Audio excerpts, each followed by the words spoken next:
अपने ही चंचल मन को अपने ही बस में करके एकाग्रता, स्थिरता एवं स्वयं अपने आप में शांति का अनुभव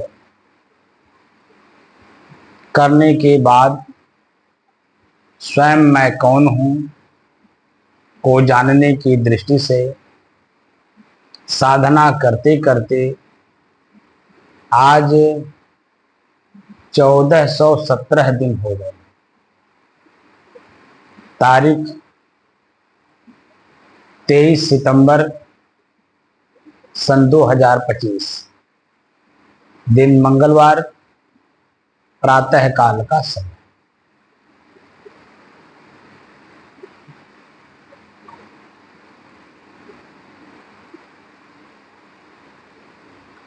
कल सुबह और शाम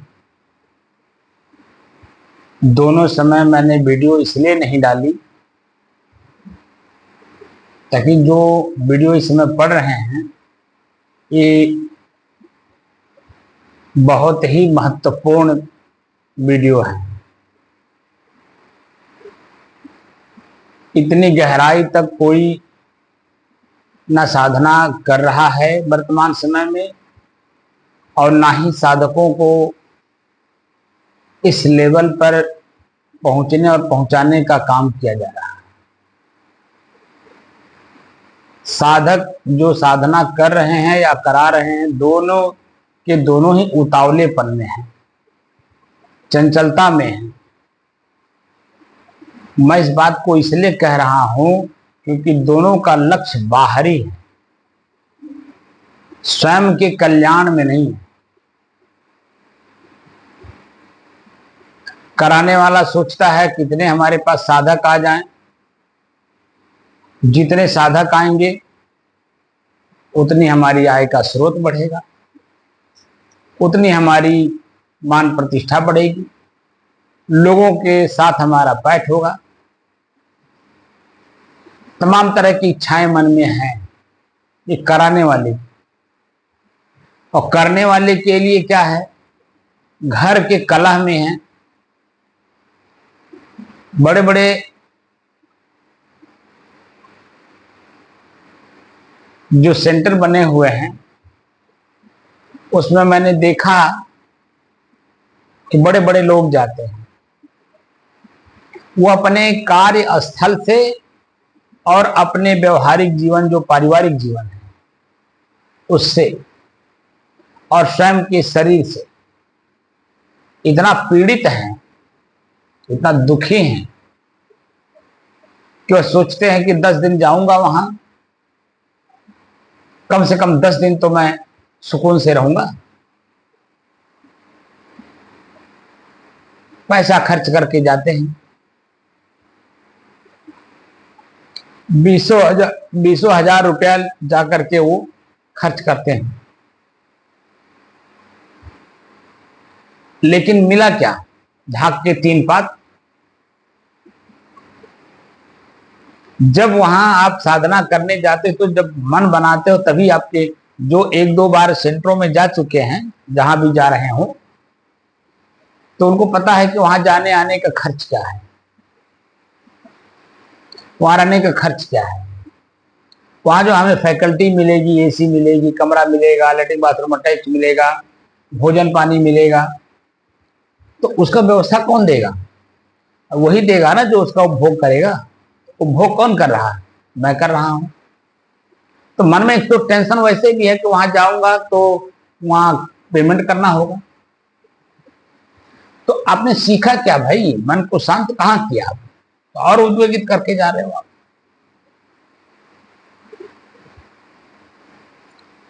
मन तीनों काल में जब आप जा रहे हो तो भी मन में उतनी प्रसन्नता नहीं है, खुशी नहीं है, आनंद नहीं है जो पहले हुआ करती थी जब जंगलों में संत महात्मा रहते थे, झोपड़ी बना के,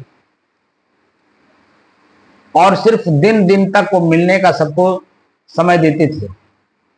जो लोग भी उनके पास मिलने जाते थे, चाहे वो हरिद्वार हो या वो ऋषिकेश हो, चाहे ऊपर पहाड़ों में चारों धाम हो, या पहाड़ों में जो संत महात्मा रहते थे, या आप नीचे चले आइए, हरिद्वार से नीचे आइए, जैसे अयोध्या है आपके नजदीक है, बनारस है, इलाहाबाद है, उज्जैन है, यानी मोटा मोटा चीज बता रहा हूं। नदियों के किनारे तो कितने जन्म तीर्थ स्थान बने हुए हैं। अभी इस समय मैं देख रहा हूं कि गांव के लोग तीर्थाटन में जाते हैं, तो कहां से शुरू करेंगे? पहले अयोध्या जाएंगे, चित्रकूट जाएंगे, फिर गया जाएंगे, फिर उधर जगन्नाथपुरी जाएंगे, फिर उधर से घूमते हुए फिर कहां कहां जाएंगे पता नहीं। ये इधर को पूरा चारों धाम मानते हैं। फिर उसके बाद गंगोत्री, जमुनोत्री, इसको चारों धाम मानते हैं।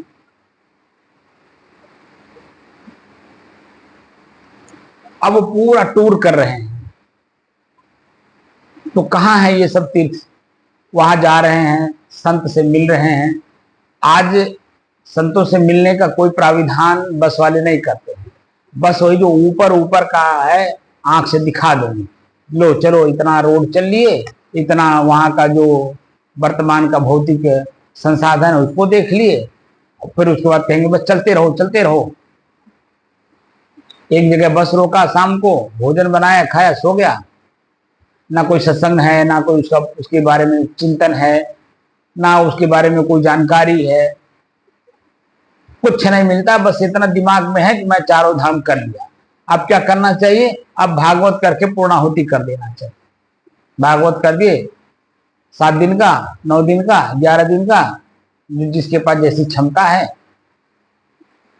भाई पटीदार खिला दिए, गांव गड़ी को खिला दिए, बस हम उत्तीर्ण हो गए, हम मोक्ष प्राप्त कर लिए।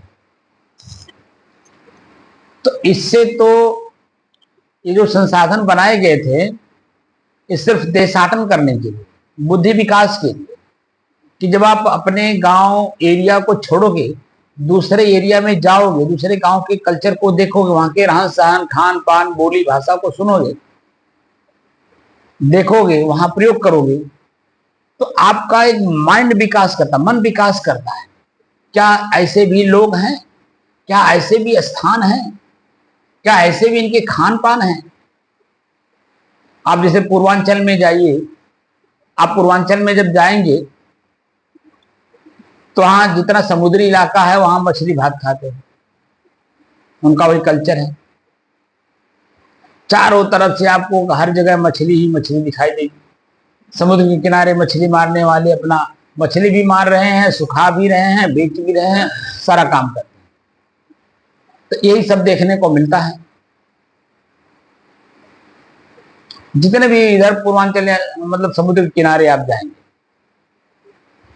तो आप अपने खान पान, अपने रहन सहन, अपने कल्चर को जब देखते हैं तो उनकी कल्चर से जब तुलनात्मक अध्ययन करते हैं तब अपना कल्चर लगता है नहीं, हमारा कल्चर बल्कि बढ़िया है। हम लोग जहाँ रहते हैं, जो वहाँ का वातावरण है, लोगों का मिलना जुलना है, आपसी मत प्रेम है, भाव है, वो बहुत अच्छा है। हाँ, कमी मेरे में है। मैं उनको देख करके ईर्ष्या करता हूं, मैं उनको देख करके द्वेष करता हूं, मैं उनको देख करके लड़ाई झगड़ा करने की भावना लाता हूं। तो अपने कमी दूर करने के लिए सब देशाटन को कराया गया था, न कि उसी से आपका मोक्ष हो जाए। तो जो उद्देश्य हमारे ऋषियों का था, संतों का था, या हमारे विद्वत जनों का था, समझदारों का जो भाव था, वो लुप्त हो रहा है। हो रहा नहीं, हमको लग रहा है कि खत्म हो गया, बस खाली ऊपर ऊपर का फोकस रह गया, जिसको अंग्रेजी में एक शब्द कहते हैं टूर। अब टूर खाली रह गया, एंजॉय।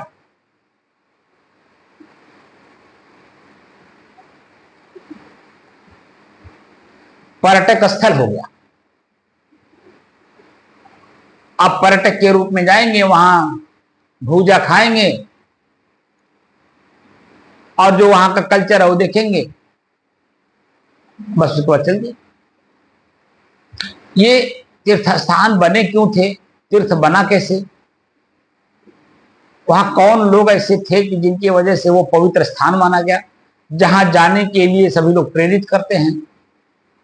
तो वहां देखा जाए तो पूर्व में संत महात्मा साधना किए हैं, साधक रहे हैं, उनकी ऊर्जा आज भी वहां है साधना की।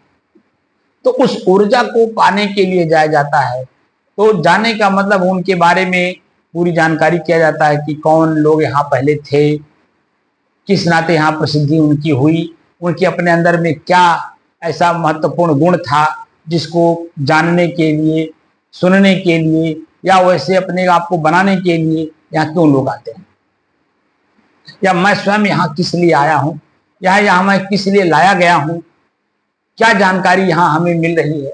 इस जानकारी से और मेरे जीवन की जानकारी से, दोनों से तालमेल करके क्या इसमें हमें विशेष चीज मिला, ये सब था। हम अपने बचपन में भी देखे हैं। मैं जब जन्म से लेकर के लगभग 7-8 साल तक, माता जी हमारी पढ़ी लिखी थी नहीं, तो लेकिन समझदार बहुत थी। हमारे माता जी का जहां नैहर था वो उस पुराने जमाने में 5000 घर का गांव था और गोरखपुर जिले में अपना प्रसिद्धि रखता था, जिस गांव का नाम है सोनौरा बुजुर्ग। गांव में बड़बनाई लोग रहते थे, इज्जतदार लोग रहते थे, समझदार लोग रहते थे। उनके बीच में वो पली बढ़ी थी। माँ भी, पिता भी, पड़ोसी भी, गांव गड़ी के लोग भी कल्चर देख करके उसने अपनी समझ को बढ़ाया था। पढ़ी लिखी नहीं थी। तो जो लोग जो कहते थे, धार्मिक लोग, वो सब करती थी। मंदिर में जाना, पूजा पाठ करना, जल चढ़ाना, फूल चढ़ाना, तीर्थों में जाना, वहां सबकी सेवा करना। जो तीर्थ में लोग जाते थे, बुजुर्ग लोग, उनका जहां बस रुकता था, पैर दबाना, भोजन बनाना, कपड़े धोना, खूब सेवा करती थी। और जब मेरा जन्म हुआ तो मुझे भी वो ले जाती थी साथ साथ, जन्म से लेकर के 7-8 साल तक मैं उसके साथ गया हूं और खूब घूमा हूं उसके साथ। तो जो कल्चर हमने देखा है उस समय का, आज के 40-45 साल पहले, 53 साल की अवस्था है, तो 5 साल छोड़ दीजिए जिसमें हमें कोई ज्ञान नहीं हुआ होगा, लेकिन 5 साल के बाद से जो हमने आंख से देखा है, कान से सुना है, पैर से चला हूं, तो वो अभी भी स्मृति के रूप में सूक्ष्म रूप से हमारे मस्तिष्क में है। तो जो मैंने देखा है उस समय में जो लोग ले जाते थे उनके भावनाएं क्या थी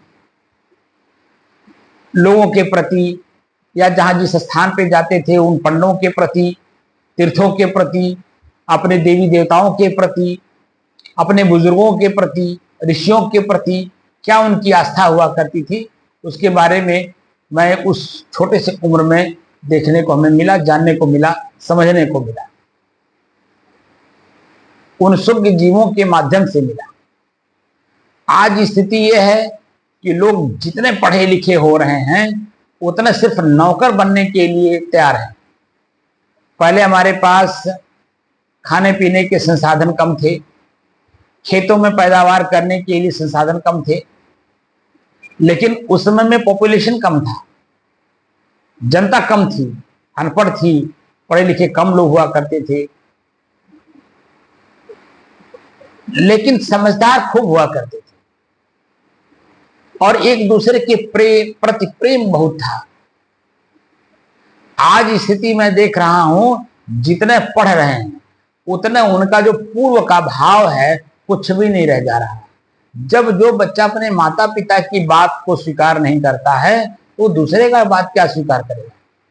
अब पहले माता पिता का वो डर था कि पूछिए नहीं, बच्चों के शरीर में माता पिता के अलावा अपने से बड़े लोगों, अपनी बहन बड़ी है, पिता भाई बड़ा है, पड़ोसी बड़ा है, पड़ोसी से भी डर लगता था, गांव के किसी भी व्यक्ति से डर लगता था, गलत काम ना होने पाने तो कोई देख लेगा तो हमारी क्या स्थिति होगी, हम बेइज्जत होंगे, हमारा अपमान होगा, ये होगा वो होगा, खूब मन में बात चलती थी। तो 100 में 90 आदमी या 90 बच्चे गलत करने से अपने आप को रोकते थे क्योंकि उनके अंदर में समाज का किसी न किसी व्यक्ति का डर था। आज स्थिति इतनी बिगड़ गई है कि किसी का कोई डर है ही नहीं। मैं इसीलिए भीड़ नहीं बढ़ा रहा हूं, तो भीड़ तो बढ़ाना है तो मदारी का काम है, डमरू बजाइए, उसको बोलते हैं एडवर्टाइज करिए, प्रचार करिए, अभी मार भीड़ मच जाएगी। गांव में गांव जाइए, रोज जन वहां सत्संग करिए, लोगों को मोटिवेट करिए। अभी देखिए एक गांव में अगर 100 लोग अगर आपको मिलेंगे तो जहां आप साधना स्थल बनाएंगे वहां उस गांव से 10 आदमी तो जरूर आएंगे। 100 को आपने ज्ञान दिया, जानकारी दी, लेकिन 10 तो आएंगे, 10 नहीं आएंगे, 5 तो आएंगे। अब ऐसे 20 गांव में गए तो 20-25 100। आपका जो साधना स्थल है, जो 100 लोगों को आप सिखाना चाहते हैं, वो 100 लोग तो आपको मिल जाएंगे, लेकिन वास्तविकता क्या है, उस 100 में से एक भी उसको पकड़ने के लिए तैयार नहीं। अब आप बता दीजिए, मैं आप लोगों को सबको एकदम स्पष्ट रूप से बता दिया कि अपने ही चंचल मन को एकाग्र, स्थिर और शांत करने की दृष्टि से पूरे विश्व में 112 विधियां हैं और 112 विधियां जगह जगह पर संत महात्मा या विद्वज्जन या जो समझदार लोग हैं, जिनको जहां से नॉलेज हुआ, जानकारी हुई, वह सभी लोग जो साधना करा रहे हैं, तो क्या कर रहे हैं, आपके चंचल मन को पहले एकाग्र कराने की कोशिश कर रहे हैं। आपको त्राटक मुद्रा कराएं, रीढ़ की हड्डी सीधी करके, गर्दन सीधी करके, और इस मुद्रा में बैठिए और आंख खोल करके सामने किसी एक चीज पर लगातार आप देखिए, उसको बोलते हैं त्राटक।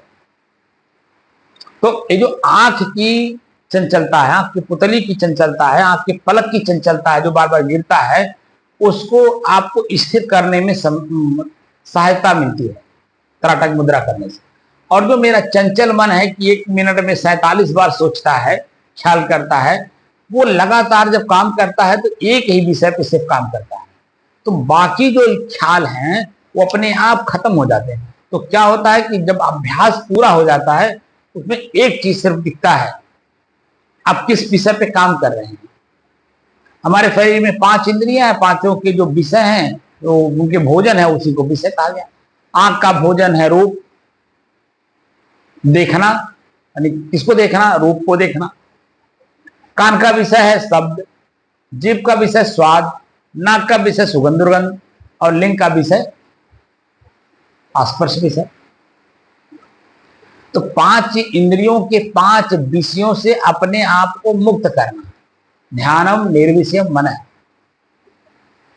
एकदम स्पष्ट रूप से है कि ध्यान क्या है, ध्यानम निर्विषयम मन है, मन का निर्विषय हो जाना ध्यान है। तो क्या एक बैग आपका मन निर्विषय हो जाएगा? एक बार बैठ गए, एक बार त्राटक मुद्रा कर ली, सिर्फ त्राटक मुद्रा का अभ्यास करने में ही, उसमें परिपक्वता लाने में ही, आप बताइए, मैं श्वास का अभ्यास कराया, साल से 1.5 साल लग गया, तो अब आप त्राटक मुद्रा का काम कीजिए, आंख बंद करके करना है। अब यहां क्या है, आंख खोल के करना है। त्राटक मुद्रा आंख खोल के करना है, ऐसे बिल्कुल।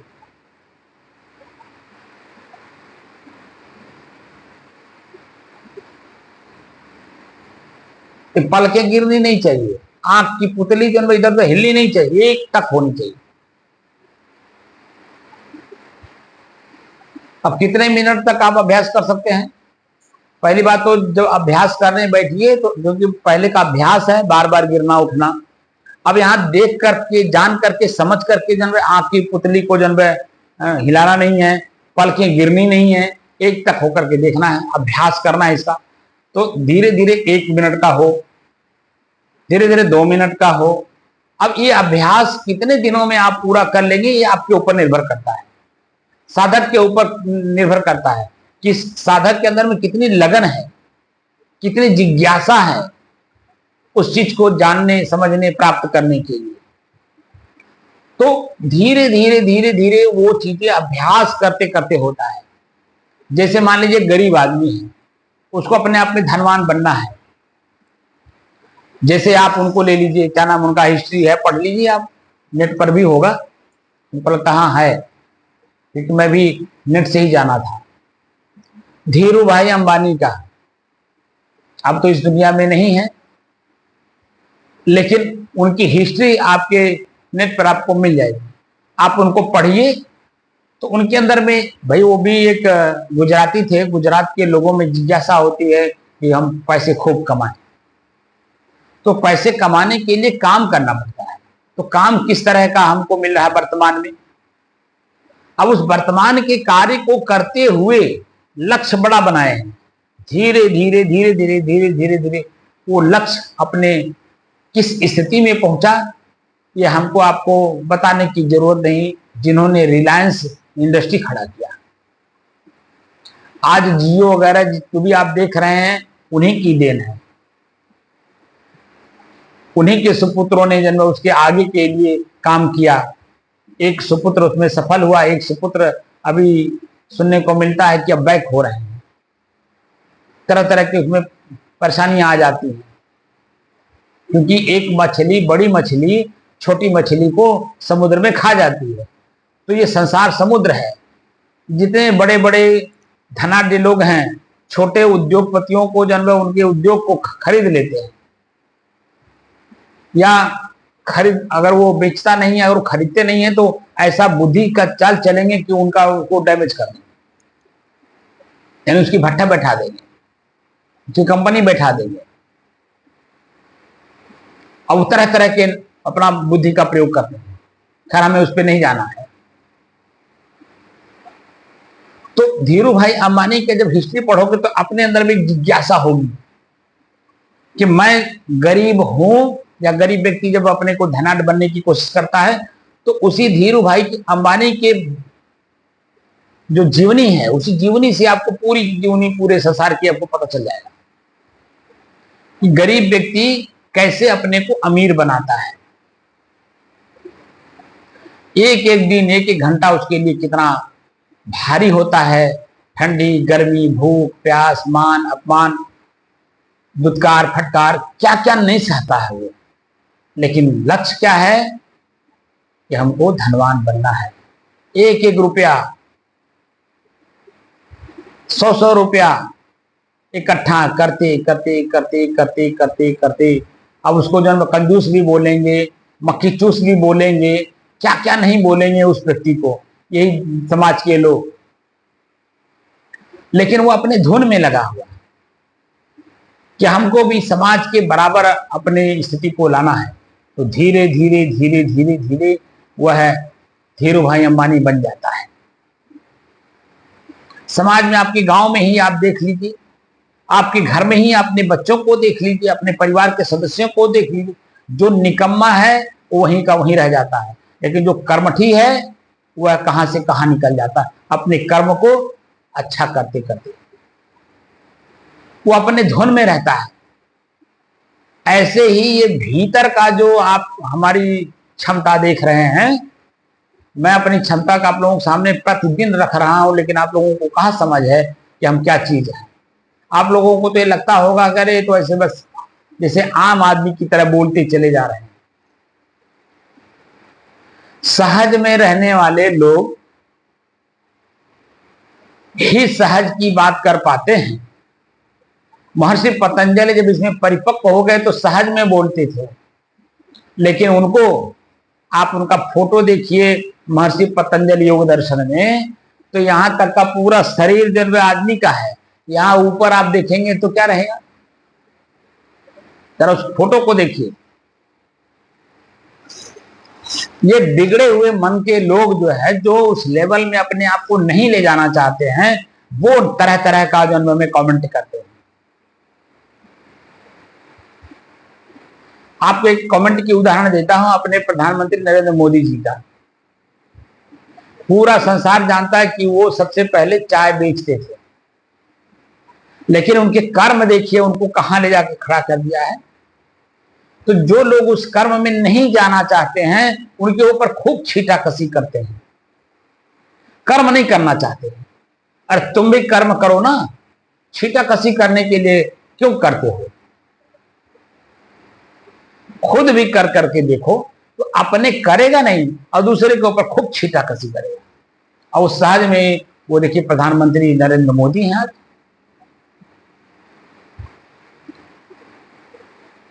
पूरे विश्व में जहां जाते हैं, कहां के प्रधानमंत्री हैं? भारत के प्रधानमंत्री। और वह व्यक्ति अपने आप को क्या मानते हैं? 135 करोड़ जनता का सेवक मानते हैं, प्रधान सेवक, देश की सेवा और देश को प्रगति के पथ पर ले जाना उनका काम है। वो दिन रात मेहनत कर रहे हैं। आप एक छोटा सा परिवार चलाते हो, शाम का भोजन कहां से आएगा? 4 आदमी का आपका परिवार है, 4 आदमी का भोजन के लिए आपके पास दाल, चावल, सब्जी, रोटी, अचार, चटनी, सलाद, ये सब कहां से आएगा? दिन रात सोचते हो। और ये एक व्यक्ति जो 135 करोड़ जनता के लिए सोच रहा है, काम कर रहा है, उसकी मानसिक स्थिति कैसी होगी? कहां से कमाई कर रहा है, कहां से इन लोग। अब आप ले लीजिए कि चाहे वो राज्य सरकारों की कर्मचारी हो चाहे केंद्र सरकार के कर्मचारी हो, आखिर कर्मचारी को वेतन देना है महीने में, वो वेतन कहां से आएगा? तो जो प्रधान सेवक है, चाहे राज्य का हो चाहे वह केंद्र का हो, जिसको मुख्यमंत्री के रूप में आप कहते हैं, वो प्रधान सेवक ही है। प्रधानमंत्री के रूप में आप राष्ट्र के बारे में कहते हो, वो भी प्रधान सेवक ही है। उन्हीं के ऊपर एक गरीब आदमी से लेकर के एक IAS अफसर, प्रमुख सचिव तक सबको वेतन के रूप में देना है, तो वो आएगा कहां से? दिन रात कितना उनको सोचना पड़ता होगा। क्या उनके ऊपर मानसिक टेंशन नहीं होगा, मानसिक दबाव नहीं होगा? उसके बाद भी जन उनके ऊपर छीटाकसी कितनी। लेकिन खैर सहज में वो काम अपने आप में हो रहा है। उसमें कुछ करना नहीं, ये वह सहज हो रहा है। ऐसे ही जब आप खुद भी अभ्यास करोगे तो निश्चित रूप से भीतर से धीरे धीरे धीरे धीरे सहज होते चले जाएंगे, जिसका उदाहरण मैं आपके सामने एकदम प्रत्यक्ष हो। बस प्रतिदिन एक एक मिनट का हिसाब अपने आप में रखिए कि मैं वर्तमान में हूं कहां, कर क्या रहा हूं, करना क्या चाहिए मुझे, मैंने लक्ष्य क्या बनाया है, क्या लक्ष्य के अनुरूप कार्य हो रहा है या विपरीत दिशा जा रहा है। तो वहीं आपके अंदर में चेतना आएगी, अपने आप को स्टैंड करेंगे और जो गलतियां हो रही होंगी उसको सही कर लेंगे। बस एक एक गलती को आप देखते जाइए, समझते जाइए, अपने जीवन से निकालते जाइए। अच्छाई अपने आप आती जाएगी, उसी अच्छाई के कारण पूरे समाज के लोग आपको अपना पथ प्रदर्शक मान लेंगे। लेकिन जब आप कमी को अंदर लिए ही हो और चाहते हो कि मैं नरेंद्र मोदी हो जाऊं, धीरू भाई अंबानी बन जाऊं, क्या संभव है? क्या वो अभी से कल्पना करने से बन गए जैसे आप कल्पना कर रहे हो? कल्पना नहीं, उस पर काम करना पड़ता है। प्रेजेंट में मैं कहां हूं, क्या कर रहा हूं, ये पूरा हिसाब रखना पड़ता है। बस खाली दो उदाहरण देता हूं। मैंने जो पढ़ा है, जो जानने की कोशिश की है, उस जानकारी में मैंने ये जानकारी प्राप्त की, धीरू भाई अंबानी घर से भागे थे सिर्फ कच्छा और बंडी में, बचपन में। होटलों में जाकर के उन्होंने बर्तन मांजा है, गिलास धोया है, बस सिर्फ दो जान लीजिए। और वह गिलास धोने वाला, कच्छा में भागने वाला, क्या ऐसे कच्छा पहने ही कोई दे देगा उसको कि भाई तुम करोड़पति बन जाओ, अरबपति बन जाओ, तुम इसके मालिक हो जाओ? कपड़े के दुकान पे रहे, क्या क्या नहीं काम किए, पूरा पढ़िए हिस्ट्री। तो अपने उम्र के हिसाब से, समय के हिसाब से वर्तमान में जहां भी वो रहे, उस काम को बहुत सुचारू रूप से उन्होंने किया है। उनके कार्य व्यवहार को देख करके लोगों ने उनके ऊपर आकर्षण लाया और धीरे धीरे एक एक रुपया, एक एक हजार रुपया इकट्ठा करके वो रिलायंस इंडस्ट्री खड़ा कर दी। आप फिल्मी दुनिया में जाइए तो अक्षय कुमार के बारे में आप हिस्ट्री जानने की कोशिश करिए, वो क्या थे और कहां से कहां आज कहां हैं। किसी भी क्षेत्र में अगर आप उसमें रेगुलर काम कर रहे हैं, उसी के प्रति समर्पित हैं, तो निश्चित है उसमें आपको आपका लाभ दिखाई देगा। क्रिकेट में चले जाइए, जिसको आप क्रिकेट का भगवान मानते हैं, सचिन तेंदुलकर, क्या वो ऐसे जन बैट उठा लिए और कंधे पे रख लिए तो जन वो सचिन तेंदुलकर हो गए, उसके भगवान हो गए? दिन प्रतिदिन उसमें उन्होंने अभ्यास किया है, वैसा कार्य किया है, उस जनता को मोटिवेट किया है अपने कार्य से, तब जाकर के। किसानों में ले लीजिए, चौधरी चरण सिंह किसान ही थे, प्रधानमंत्री हुए, किसानों के मसीहा हुए। तो काम जब आप खुद करोगे तो धीरे धीरे उसमें अपने आप में सहजता, सरलता खुद उत्पन्न होती चली जाती है, क्योंकि वो बार बार अभ्यास करने से उसमें सहजता आ जाती है। और सहज जिंदगी हम जी नहीं रहे हैं, हम तो बस कल्पना में जी रहे हैं। और आज के नेता लोग और जन्म आपको कल्पना में ले जा रहे हैं, स्वप्न दिखा रहे हैं। एक पद खाली हुआ, पता चला कि जन्म 1 लाख बच्चे जन्म उसमें फार्म भर दिए। अब सरकार को सिर्फ एक को लेना है।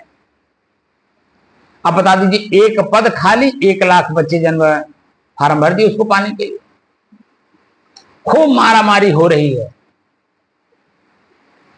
बस खाली स्वप्न दिखा करके। और जो पाया वह रिक्शा चलाने वाले का लड़का था। अभी एक संतोष पटेल करके डीएसपी हैं मध्य प्रदेश में, अभी वो पॉपुलर हो रहे हैं। तो उसी तरह से कार्य कर रहे हैं। कहां से अभी भी वो अपने गांव में जब जाते हैं अपने मम्मी पापा का, अपने खेत का, सबका उदाहरण देते हुए वो अपना पॉपुलर हो रहे हैं। तो उनके मम्मी पापा को देखेंगे तब पापा मम्मी जब खेत में काम करते हुए आपको मिलेंगे,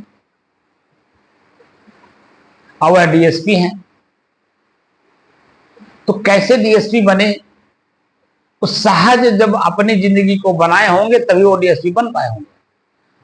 वह बनावटी जीवन नहीं जी रहे होंगे। और वर्तमान में भी जब वो जो पॉपुलर हो रहे हैं वो बनावटी जीवन से नहीं, जो सहज में है उस सहज का उपयोग कर रहे हैं। तो सरकार, कानून, परिवार, समाज और अपने सबको मिला करके एक सहज जिंदगी जी रहे हैं जिसमें वो पॉपुलर हो रहे हैं। हम लोग बनावटी जीवन में जीते हैं। तो बनावटी जीवन में जाने की जरूरत नहीं है। जो सहज रूप में वर्तमान में आपको मिले उस काम को करो। शुरुआती दौर में जब मैंने सहज में लाने की कोशिश की तो शुरुआती दौर में मैंने क्या किया, बस कुछ नहीं करना है, बस अपने श्वास को देखना है। और अभी भी जब कुछ लोग मिलते हैं तो मैं उनको साफ साफ कहता हूं कि अपने श्वास को देखिए, लेकिन श्वास को देखने के पहले अपने मानसिक स्थिति, शारीरिक स्थिति और भौतिक स्थिति पूरे को एक बार आकलन कर लीजिए और फिर श्वास को देखिए। और श्वास को तब तक देखिए जब तक नींद ना आ जाए। ये मेरा स्टेटमेंट था शुरुआती दौर में। और आज भी जो नए साधक मिलते हैं तो मैं उनको ऐसा बताता हूं, क्योंकि जब आप श्वास को देखोगे, पहली बात तो श्वास पहले प्रश्न कर देगा, श्वास दिखाई कैसे देता है, देखेंगे कैसे, और वो भी आप आंख बंद करके कह रहे हैं। तो जब मैं उसका उदाहरण देता हूं कि महसूस करिए, तब उनके बात समझ में आ जाती है। हाँ, महसूस किया जा सकता है लेकिन देखा नहीं जाता। तो वो इस आंख को समझते हैं कि आंख को खोल करके हवा को देखिए। तो आंख बंद करना है तो हवा कैसे देखेंगे, और खोला ही रहे तो हवा को कहीं कोई देख पाया आज तक? महसूस जरूर कर पाया है लेकिन आंख से हवा को किसी ने देख नहीं पाया।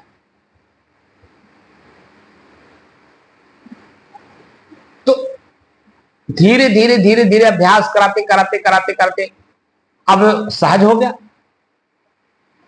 उसके आगे की बात मैं वही श्वास ही सब कुछ है ऐसा तो मैं बताता नहीं हूं।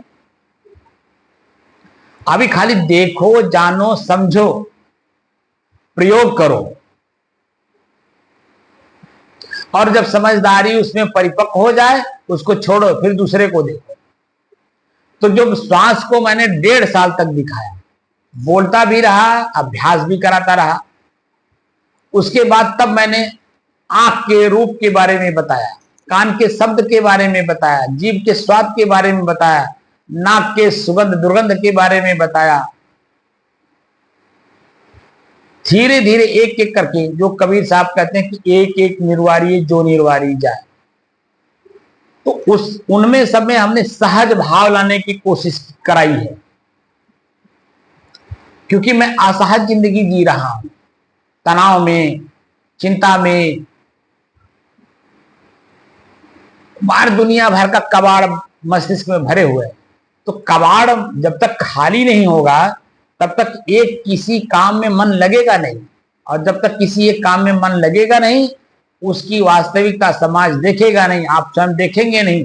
तब तक समाज और आपके बीच जो समन्वय स्थापित होना है, समाज को आपसे काम लेना है, आप पर भरोसा करना है, कैसे करेगा भरोसा? जब आपके कार्य व्यवहार को लगातार करते हुए देखता है तो भरोसा करता है। और यही समाज जूता सिलने से लेकर के प्रमुख सचिव पद तक है तो आदमी ही।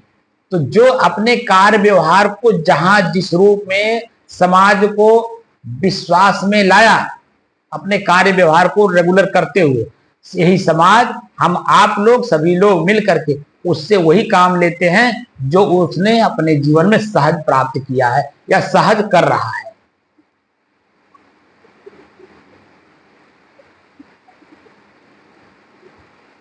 एक माचिस की तिल्ली से लेकर के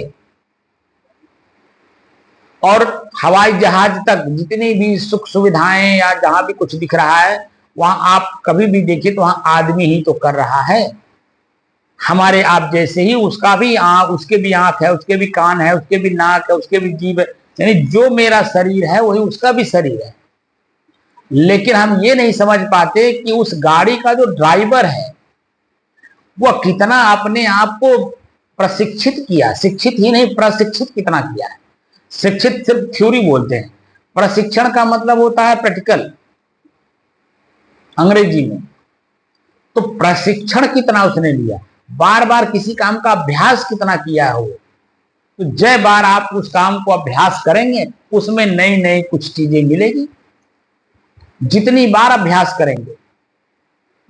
मैं इनको राम अवतार बाबू को इसलिए बार बार कहता, अब तो मैं कहना बंद कर दिया क्योंकि करते ही नहीं है। क्योंकि जब आप करोगे तो जो पूर्व की भावना है उसमें और वर्तमान की उस कर्म में जो भावना चेंज होगी, वह जो महसूस होगा वह आनंद की, परमानंद की, सुख की, उसका वर्णन तो आप शब्दों में कर ही नहीं सकते।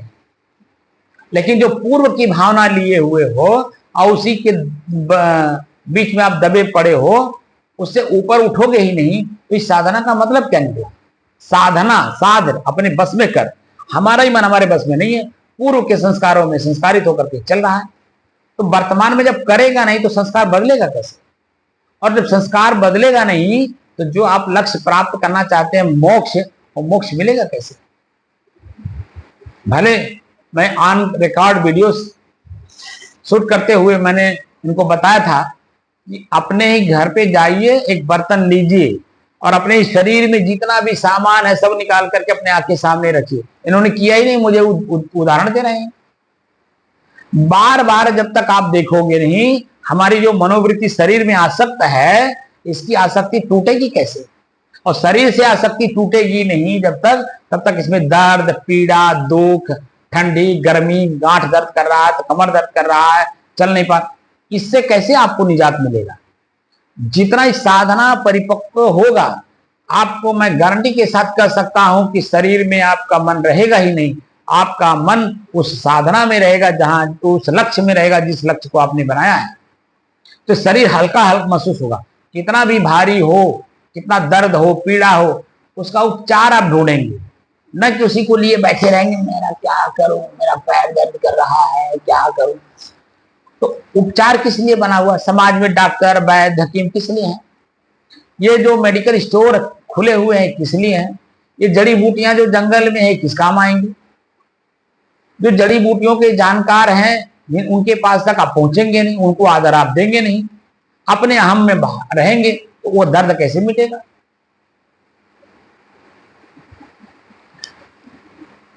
हम लोगों का जो रहस्य है ना, समझना इतना आसान नहीं है कि हम किस रहस्य में आपको ले जाना चाहते हैं। और जो कि मैं बार बार कह रहा हूं कि स्वयं मैं कौन हूं, साफ साफ कहता हूं कि चंचल मन को एकाग्र, स्थिर एवं शांत करने के बाद स्वयं मैं कौन हूं को जानने की दृष्टि से साधना करते करते आज इतना दिन हुआ। तो स्वयं को जानना है ना, तो स्वयं को ऐसे जान लेंगे। हम स्वयं हैं ये हमारा मन कहता है, लेकिन जब मैं स्वयं अपने आप में आ जाऊंगा वहां कुछ रहेगा नहीं। उसका उदाहरण भी मैंने आपको दे दिया। नींद अवस्था जो होती है वह आपकी अपनी होती है, आप स्वयं अपने आप में रहते हैं, लेकिन क्या उस पर आपको विश्वास है? क्योंकि ये मनोवृत्ति, जैसे आंख खुला, जैसे चेतना आई, वैसे जन भैया आंख बाहर की तरफ देख रहा है, कान बाहर की तरफ सुन रहा है, जीभ बाहर का स्वाद ले रहा है, नाक बाहर का सुगंध दुर्गंध ले रहा है, लिंग हमारा बाहर का जो विषय वासना उसमें लिप्त है। तो भीतर अपने आप को कैसे समझ पाएगा इसे? जब तक इन सब चीजों को अपने जीवन से बाहर नहीं करेंगे तब तक आप स्वयं कौन हो ये परख में नहीं आएगा, ये जानकारी में नहीं आएगी। काम करना पड़ता है।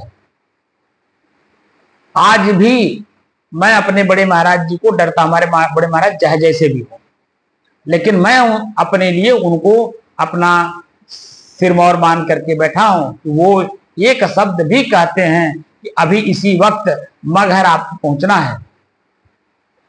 मैं कुछ नहीं देखता हूं, ना भूख देखता हूं, ना प्यास देखता हूं, यहां तक कि मैं स्नान भी नहीं देखता, मैं नहाया हूं कि नहीं।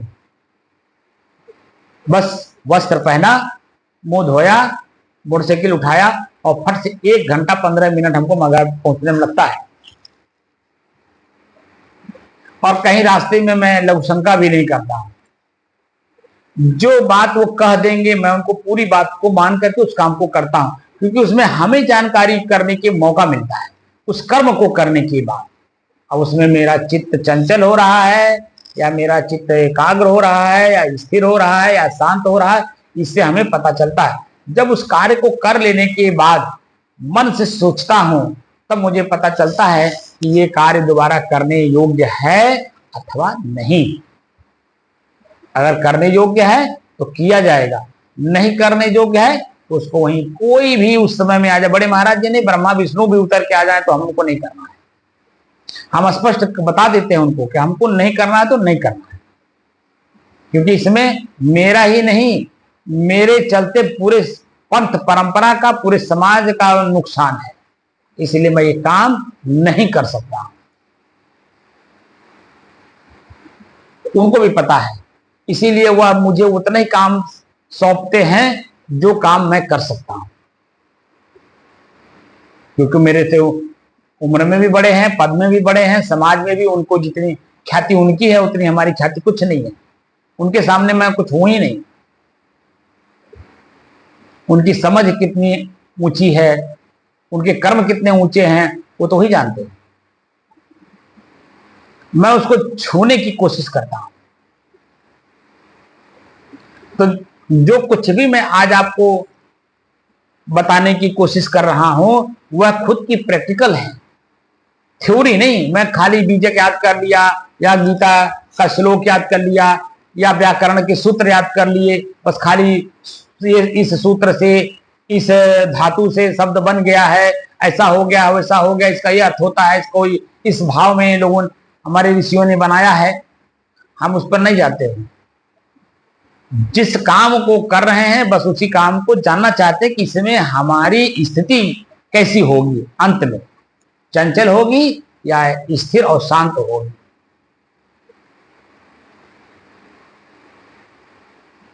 कुछ कार्य ऐसे होते हैं जो 1 मिनट में हो जाते हैं, कुछ कार्य ऐसे होते हैं जो 1 घंटे में होते हैं, कुछ कार्य ऐसे होते हैं जो दिन भर में नहीं होते हैं, यानी दिन भर में हो जाते हैं। कुछ कार्य ऐसे हैं कि 1 दिन में नहीं होते तो 2 दिन लग जाते हैं, कुछ कार्य हफ्तों दिन में होता है, कुछ कार्य तो महीनों दिन लग जाते हैं, कुछ कार्य 6 महीने, साल भर, कुछ 2 साल, 5 साल, 20 साल, 50 साल, उम्र भर भी नहीं हो पाता है। अब जैसे मैं मन को शांत करना चाह रहा हूं तो पूरा उम्र उसमें खपा दूंगा, लेकिन मन शांत नहीं होगा, क्योंकि आंख बार बार खुलेगा, कान बार बार सुनेगा। तो जितना हम यहाँ अपने को कंसंट्रेट किए, अभी जैसे आंख खुलेगा, बाहर का कान शब्द सुनेगा, तो वैसी तरह से हमारी स्थिति, हमारे चित्त की स्थिति बदलती जाएगी। तो जिस स्थिरता, एकाग्रता और शांत स्थिति में मैं यहाँ बैठा हूँ, कार्य कर रहा हूँ, बोल रहा हूँ, समझा रहा हूँ, वो स्थिति अभी तुरंत खत्म हो जाएगी। जैसे इस गद्दी से उठूंगा पैर चलना शुरू कर देगा, हाथ कुछ करना शुरू कर देगा, आंख देखना, कान सुनना, नाक सूंघना, मुंह बोलना या स्वाद लेना शुरू कर देगा। तो चित्त वृत्तियां उसी में उलझ जाती हैं। अब जब बैठे हैं तो यहाँ सारे काम एकदम बिल्कुल रुके हुए हैं, और इसी को रोकने के लिए 2 महापुरुषों का उदाहरण मैंने बार बार दिया है। अभी गीता में 10 द्वाराणी संयम, 10 इंद्रियों को संयमित करो, और बीजक में सदगुरु कबीर कहते हैं कि 10 द्वारे तारी लावत तब दयाल के दर्शन पाओ। अब देखिए आंख मेरा बंद है, कुछ एक भी दृश्य नहीं देख रहा है, तो सामने हमारे रामावतार बाबू बैठे हैं। अभी मैं जब बोलना शुरू किया उसके पहले ये क्या कर रहे थे, बैठे तो पहले तो ऐसे बैठते हैं। अब 5 मिनट नहीं लगता है, 5 मिनट में कितने सेकंड हुए, 6 25 30, 300 सेकंड हुए, और 300 सेकंड में आप उनकी स्थिति अभी मैं आपको बताता हूं कैसे होती है।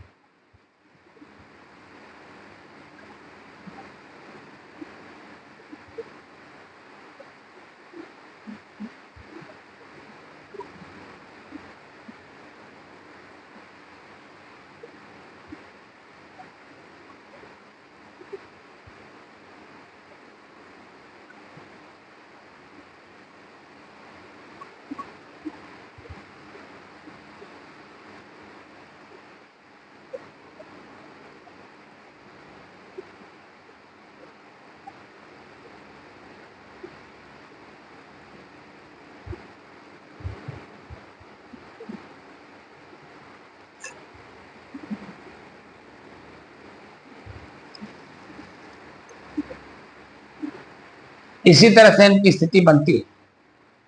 और इतना मैं बोलता हूं, समझाता हूं, लेकिन फिर भी चेतना में नहीं। और जब पूछता हूं ऐसा क्यों हो रहा है, तो कहते हैं कि मैं भीतर से चेतना में हूं, लेकिन मुझे नहीं मालूम कैसे होता है।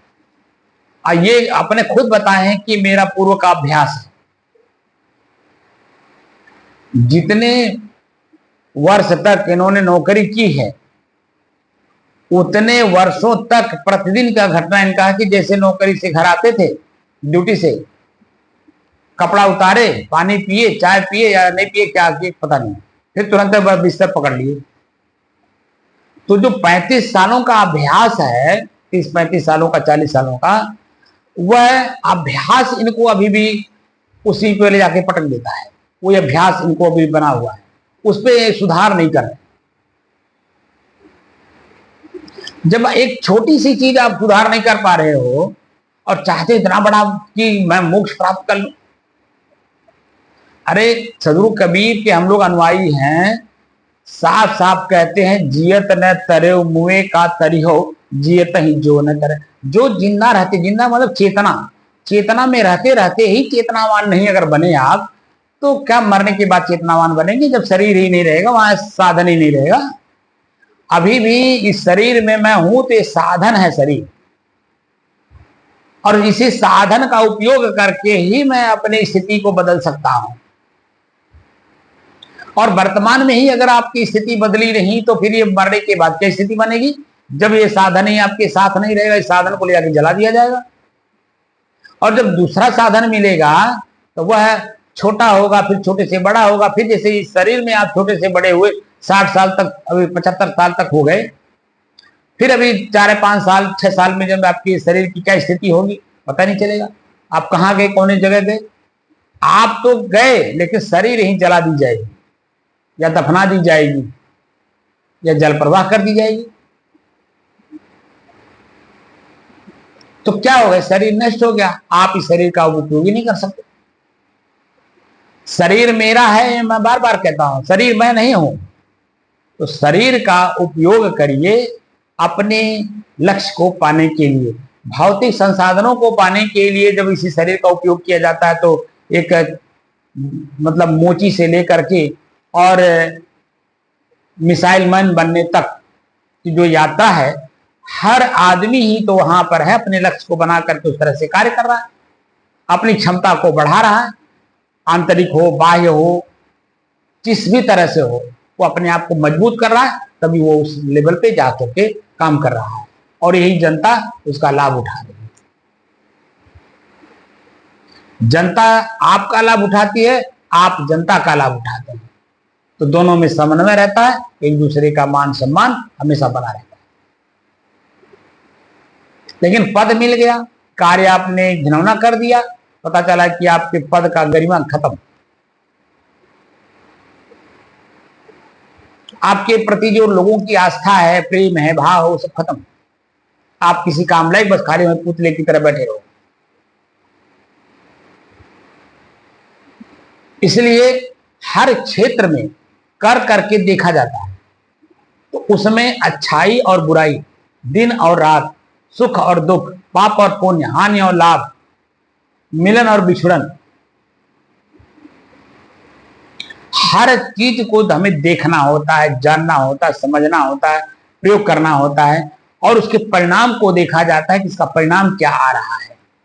लेकिन काम को करने के बाद जब परिणाम सामने आता है, अगर सभी लोग मतलब पूरा समाज, हमारा स्वयं का शरीर और हमारा मन से लेकर के और समाज के निचले तबके तक सभी लोग, जिसको गरीब बोलते हैं, आप लोग गंवार बोलते हैं, उन तक आपके कर्मों का संस्कार, जब वो कहें कि नहीं बहुत अच्छा हुआ, और भाव से कहें, तब समझिए कि आपका कार्य उत्तम में उत्तम था, उत्तमोत्तम था। उस कार्य का लाभ आपको भी मिला, आपके शरीर को मिला, आपके मन को मिला, आपके परिवार को मिला, आपके परिवार के समाज को मिला, पड़ोसी को मिला, गांव को मिला, देश को मिला। तब आपका एक बहुत बड़ा अस्तित्व होता है। वह अस्तित्व मरने के बाद भी बना रहता है। फलाने थे, बहुत अच्छे आदमी थे, देश के लिए उन्होंने ऐसा काम किया, जैसे एपीजे अब्दुल कलाम।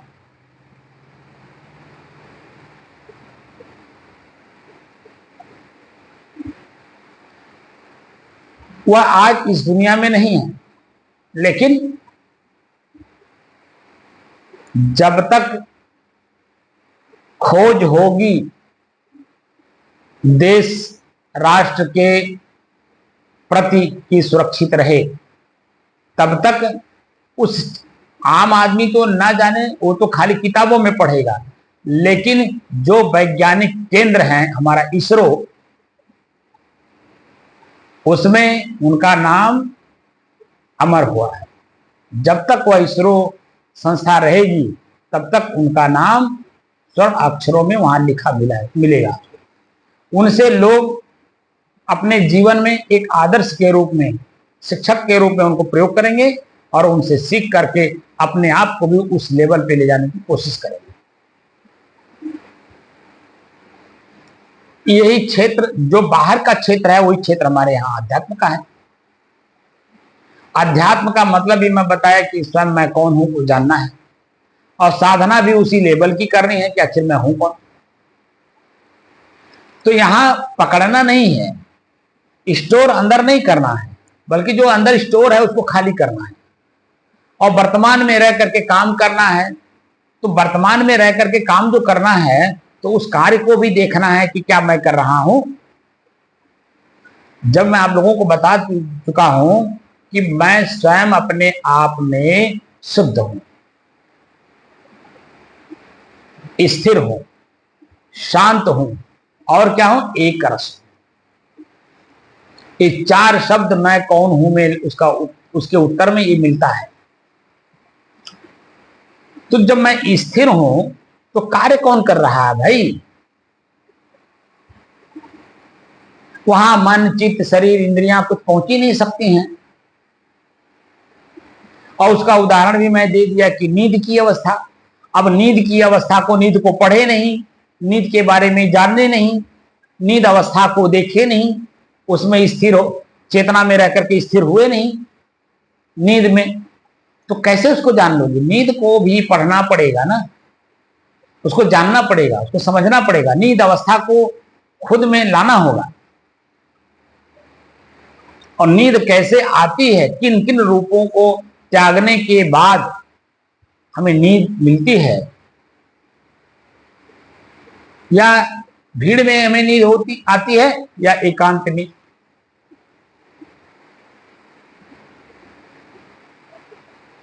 क्या हम गांव के बीचों बीच किसी स्थान पे सोए तो नींद आएगा, या अपने घर के किसी कमरे के एक बेड पर सोएंगे वहां नींद आएगी?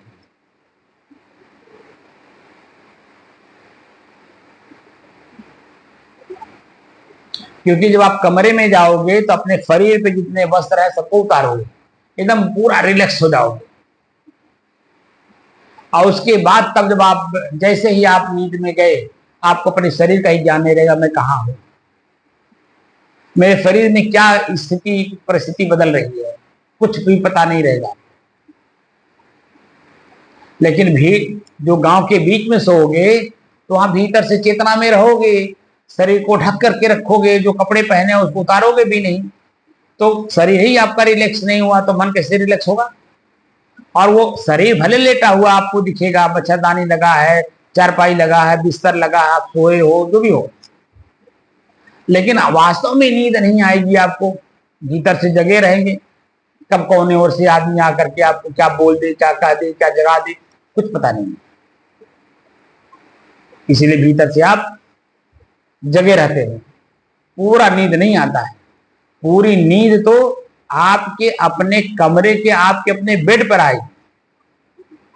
ऐसे शरीर मेरा एक कमरा है, अब उस जगह को हमें ढूंढना है, किसी में हम कहाँ ऐसी जगह पे जाएं जहां हमको नींद आ जाए। शरीर में ही हमें ढूंढना पड़ेगा कि कहाँ जाएं कि हमें नींद आ जाए। हम आंख के पास जाएं तो आंख को खोल के रखेंगे तो नींद आएगी? आंख को बंद करना पड़ेगा। तो आंख में नहीं जाना, तो कान के पास जाइए, तो कान के पास जाकर के जब दूसरे की आवाज को सुनते ही रहेंगे तो क्या वहां नींद आएगी? नाक के पास चले जाइए, नाक जो है सुगंध दुर्गंध लेता ही रहता है, तो वो कहाँ सोने देगा आपको? उसको भी त्याग कर दीजिए। जीभ के पास जाइए, तो जीभ के पास जब जाएंगे तो वो जीभ जो है तो बोलने की उसको कलबलाहट होगी या तो स्वाद लेने की कलबलाहट होगी, तो वहां वो खुद चंचल है, तो आपको वहां स्थिर कैसे होने देगा? सोने कैसे देगा? नींद कैसे आएगी? लिंग के पास जाएंगे तो वो कब जागृत हो जाएगा, क्या कर देगा, कोई पता नहीं है। तो वो स्थान ढूंढना पड़ेगा, किस जगह मैं जाऊं जहां ये सब बाहरी चीजें जो बाहर से हमें कबाड़ अंदर आते हैं वो कबाड़ डाले ना पाए।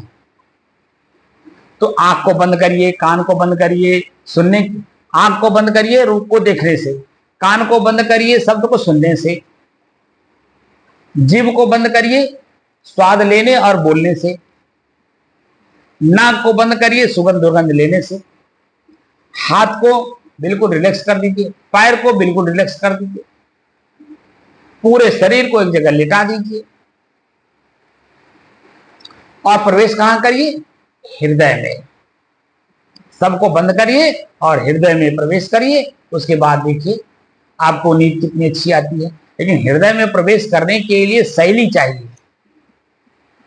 ये जो आंख नाक कान हाथ पैर बंद करने की बात आ रही है, इसको भी पहले देखना होगा, जानना होगा, समझना होगा, इसकी क्रियाकलाप को समझना होगा, तब जाकर के वो नींद अच्छी जानकारी में आप लेंगे। वह जानकारी का जो नींद है वही वास्तव में मोक्ष स्थिति प्रत्यक्ष है। आप किसका किसका मोह त्याग दिए? आंख का मोह त्यागे रूप को देखने से, पत्नी को देखें, बेटे को देखें, बहुओं को देखें, नाती को देखें, घर को देखें, खेत को देखें, दुकान को देखें, इनको देखें, उनको देखें, यहाँ देखें, वहां, ये सब रुक गया। कान शब्द सुनने से रोकना होगा, बहू का, बेटे का, नाती का, पत्नी का, यानी किसी का भी शब्द सुनने से कान को रोकना होगा। तो मोह का तब तक नाश नहीं होगा जब तक आप अपने खुद देखेंगे नहीं, जानेंगे नहीं, समझेंगे नहीं और प्रयोग नहीं करेंगे। तो मोह का जब नाश होना शुरू हो जाएगा तो यही इंद्रियां आपके अपने आप से शांत हो जाएंगी। और जब आप हृदय में प्रवेश करेंगे अंदर यहां, तब जाकर के आपको लगेगा कि मैं वास्तव में किस स्थिति में हूं। जैसे शिमला में बाहर के शरीर को आपको ठंडाई देता है, और जब यहां भीतर जाओगे तो भीतर आपको वही जो शिमला का ठंडाई बाहर आपको महसूस हुआ है, वही ठंडाई आप भीड़ में, परिवार में, समाज में, कहीं भी इस स्थिति में आने के बाद आपको महसूस होगा।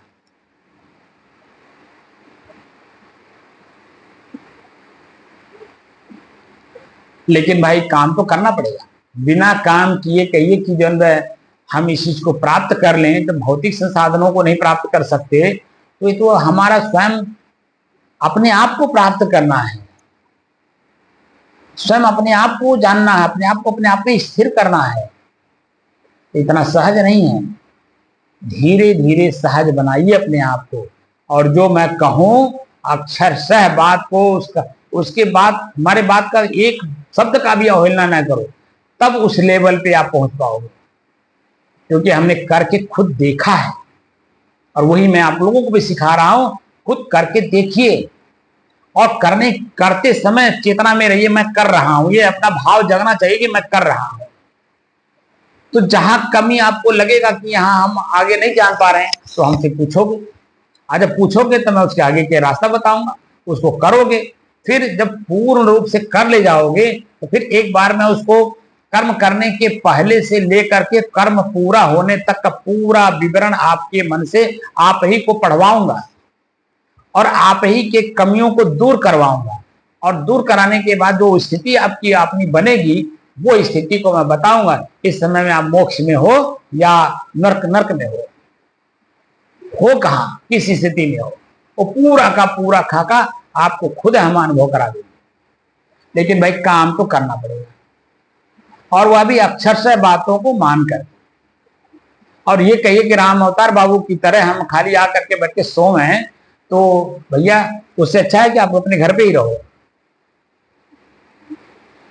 हमारे पास आओ तो लक्ष्य जो लेकर के आओ, लक्ष्य जब तक वो दिखाई ना दे दे, हम उस लक्ष्य को भेद ना ले, उस लक्ष्य में हम स्थिर ना हो जाएं, तब तक तो भाई काम करना ही पड़ेगा।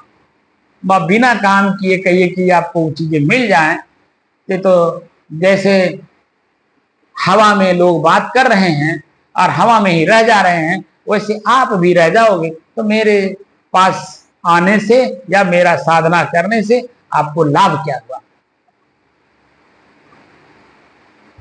हमें लाभ दिखना चाहिए, हमको भी लाभ दिखना चाहिए और आपको अपने स्वयं में भी लाभ दिखना चाहिए कि मैं प्रयोग कर रहा हूं तो उसमें हमें लाभ चाहिए। अगर ये मन में दृढ़ता है मुझे लाभ चाहिए, तब जाकर के आप काम कर पाएंगे, अन्यथा नुकसान तो सब लोग अपना कर ही रहे हैं।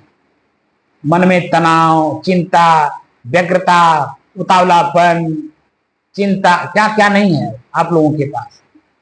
इससे छुटकारा पाने के लिए भाई ऋषियों के बातों को तो मानना ही पड़ेगा। अगर आप मानेंगे, रिसर्चर नाम ऋषि, जो रिसर्च करता है, खोज करता है, जिसको आप वैज्ञानिक कहते हैं हिंदी में, जिसको साइंटिस्ट कहते हैं आप अंग्रेजी में, वो सभी लोग दिन रात उसी पे काम कर रहे हैं अपने लक्ष्य पर। ऐसे ही यहाँ भी आपको साइंटिस्ट बनना पड़ेगा अपने खुद को परिचय प्राप्त करने के लिए। विज्ञान, ज्ञान और विज्ञान, ज्ञान सबको जानकारी है कि भोजन करना चाहिए शरीर निर्वाह के लिए, शरीर में भोजन जाएगा नहीं तो शरीर ये फिर, तो भोजन और इंद्रियों का भोग तो सबको पता है, चींटी से लेकर के आदमी तक सबको पता है। लेकिन भी विशेषण लगाया कि भोजन कितना करना चाहिए, कब करना चाहिए, कैसे करना चाहिए, किस रूप में करना चाहिए, और भोजन में जो सामान हमें मिल रहा है वह सात्विक है या राजसी है या तामसी है, या उसमें हिंसा है या अहिंसा का चीज है। हर चीज को जब पढ़ेंगे तो विशेष हो जाएगा, यानी बी विशेषण लग गया, यानी तर्क वहां शुरू हो जाएगा कि मेरा जो भोजन मैं ग्रहण करने जा रहा हूं इसका परिणाम मेरे सामने अंत में क्या आएगा। अगर आप हिंसा वाली चीज खाएंगे, जैसे मछली खाइए, मुर्गा खाइए, बकरा खाइए, भैंसा, सांड, जो भी आप खाइए, तो वह जो मांस है किसी के शरीर का है और उस शरीर में कोई चेतना रहा होगा, जिसको कष्ट महसूस हुआ होगा, आप उसको मारे होंगे या उसको काटे होंगे, उसको कष्ट दिए होंगे, पीड़ा दिए होंगे, उसका हत्या किए होंगे, उसके शरीर को खा रहे हैं, तो वह भी आपके शरीर को कभी न कभी खाएगा। कब खाएगा ये नहीं मालूम, लेकिन खाएगा पक्का है, क्योंकि आपने उसके शरीर को खाया है, चाहे जिस रूप में खाया हो। तो वह आपको भी कष्ट देगा, अपार कष्ट देगा। तो इतनी दूरगामी दृष्टि रखिए कि मुझे ना बकरा खाना है, ना मुर्गा खाना है, ना भैंसा खाना है, सांड खाना, ना अंडा खाना, ना मछली खाना, कुछ नहीं खाना है, बल्कि सूखी रोटी खा लेंगे वो ठीक है। सूखी रोटी पानी में डुबो के खा लेंगे, पानी के साथ खा लेंगे, चलेगा, नमक ना भी रहे तो चलेगा। अगर हमें सूखी रोटी भी ना मिले तो हम पत्ते खा करके रह लेंगे। इतना जब आपका मन दृढ़ होगा तब जाकर के आपका अपना लक्ष्य जल्दी से जल्दी वो भेद पाएगा। कौन? आपका अपना मन। अन्यथा ये तो सुख चाहता है, दुख तो चाहता ही नहीं। तो जो मैं अभी आप लोगों को रिक्त स्थान की पूर्ति में मन की चंचलता के बारे में बताया, मन किसी एक कार्य में लगातार लगने से एकाग्रता में आया, एक धन अग्र, अंत में एक कार्य का परिणाम जब सामने आता है तभी एकाग्रता दिखाई देती है, और उस एकाग्रता का लाभ आपके मन, शरीर, आपके परिवार, आपके समाज, आपके गांव, देश, सबको उसका लाभ मिलता है। वह है एकाग्रता का फल। सब प्रसन्नचित होते हैं एक किसी काम को करने से। किसी भी व्यक्ति का प्रशंसा एक ही काम को लगातार करने से जब उसका परिणाम सब लोग देखते हैं तो प्रशंसा करते हैं। कार्य करते समय प्रशंसा कोई नहीं करता, बल्कि कमेंट करते हैं, है देखा हो चलल बाटे जनवे धीरू भाई अंबानी बनल बाटे, तरह तरह के कमेंट आएंगे। लेकिन उस कमेंट को सुन करके भी, अनसुना करके जो अपने कार्य को करता है वह बहादुर होता है। वही परिणाम जब आता है तो वही जो कमेंट किए रहते हैं ना, उनके सामने फिर खड़ा नहीं होता। जो कमेंट करके खुद देखें कि ये जो काम कर रहा था परिणाम तो सामने था नहीं, काम कर रहा था तो उस समय मैंने जो देखा और कमेंट कर दिया, और कमेंट किया तो उसको बुरा भी लगा होगा, हमको खुद को बुरा लगा, इसीलिए मैं उसके सामने नहीं खड़ा हो पा। लेकिन प्रशंसा, जैसे हाई स्कूल में जो अपने क्लास में टॉप करता है बच्चा, अपने क्लास की बात है, तो एक क्लास में 40 बच्चे होते हैं, जो सरकारी मानक बना हुआ है, एक कमरे में 40 बच्चों के बैठने की व्यवस्था एक प्रबंधक को करना होता है, और बच्चे 40 पढ़ते हैं, एक मास्टर पढ़ाते हैं, और एक बच्चा जब अपनी क्लास में टॉप होता है तो देखिए वो कितना खुश होता है। लेकिन टॉप करने से पहले अपने ही क्लास, अपने ही मास्टर, अपने ही परिवार, अपने ही समाज, अपने शरीर का कितना कमेंट झेलना पड़ता है उसको।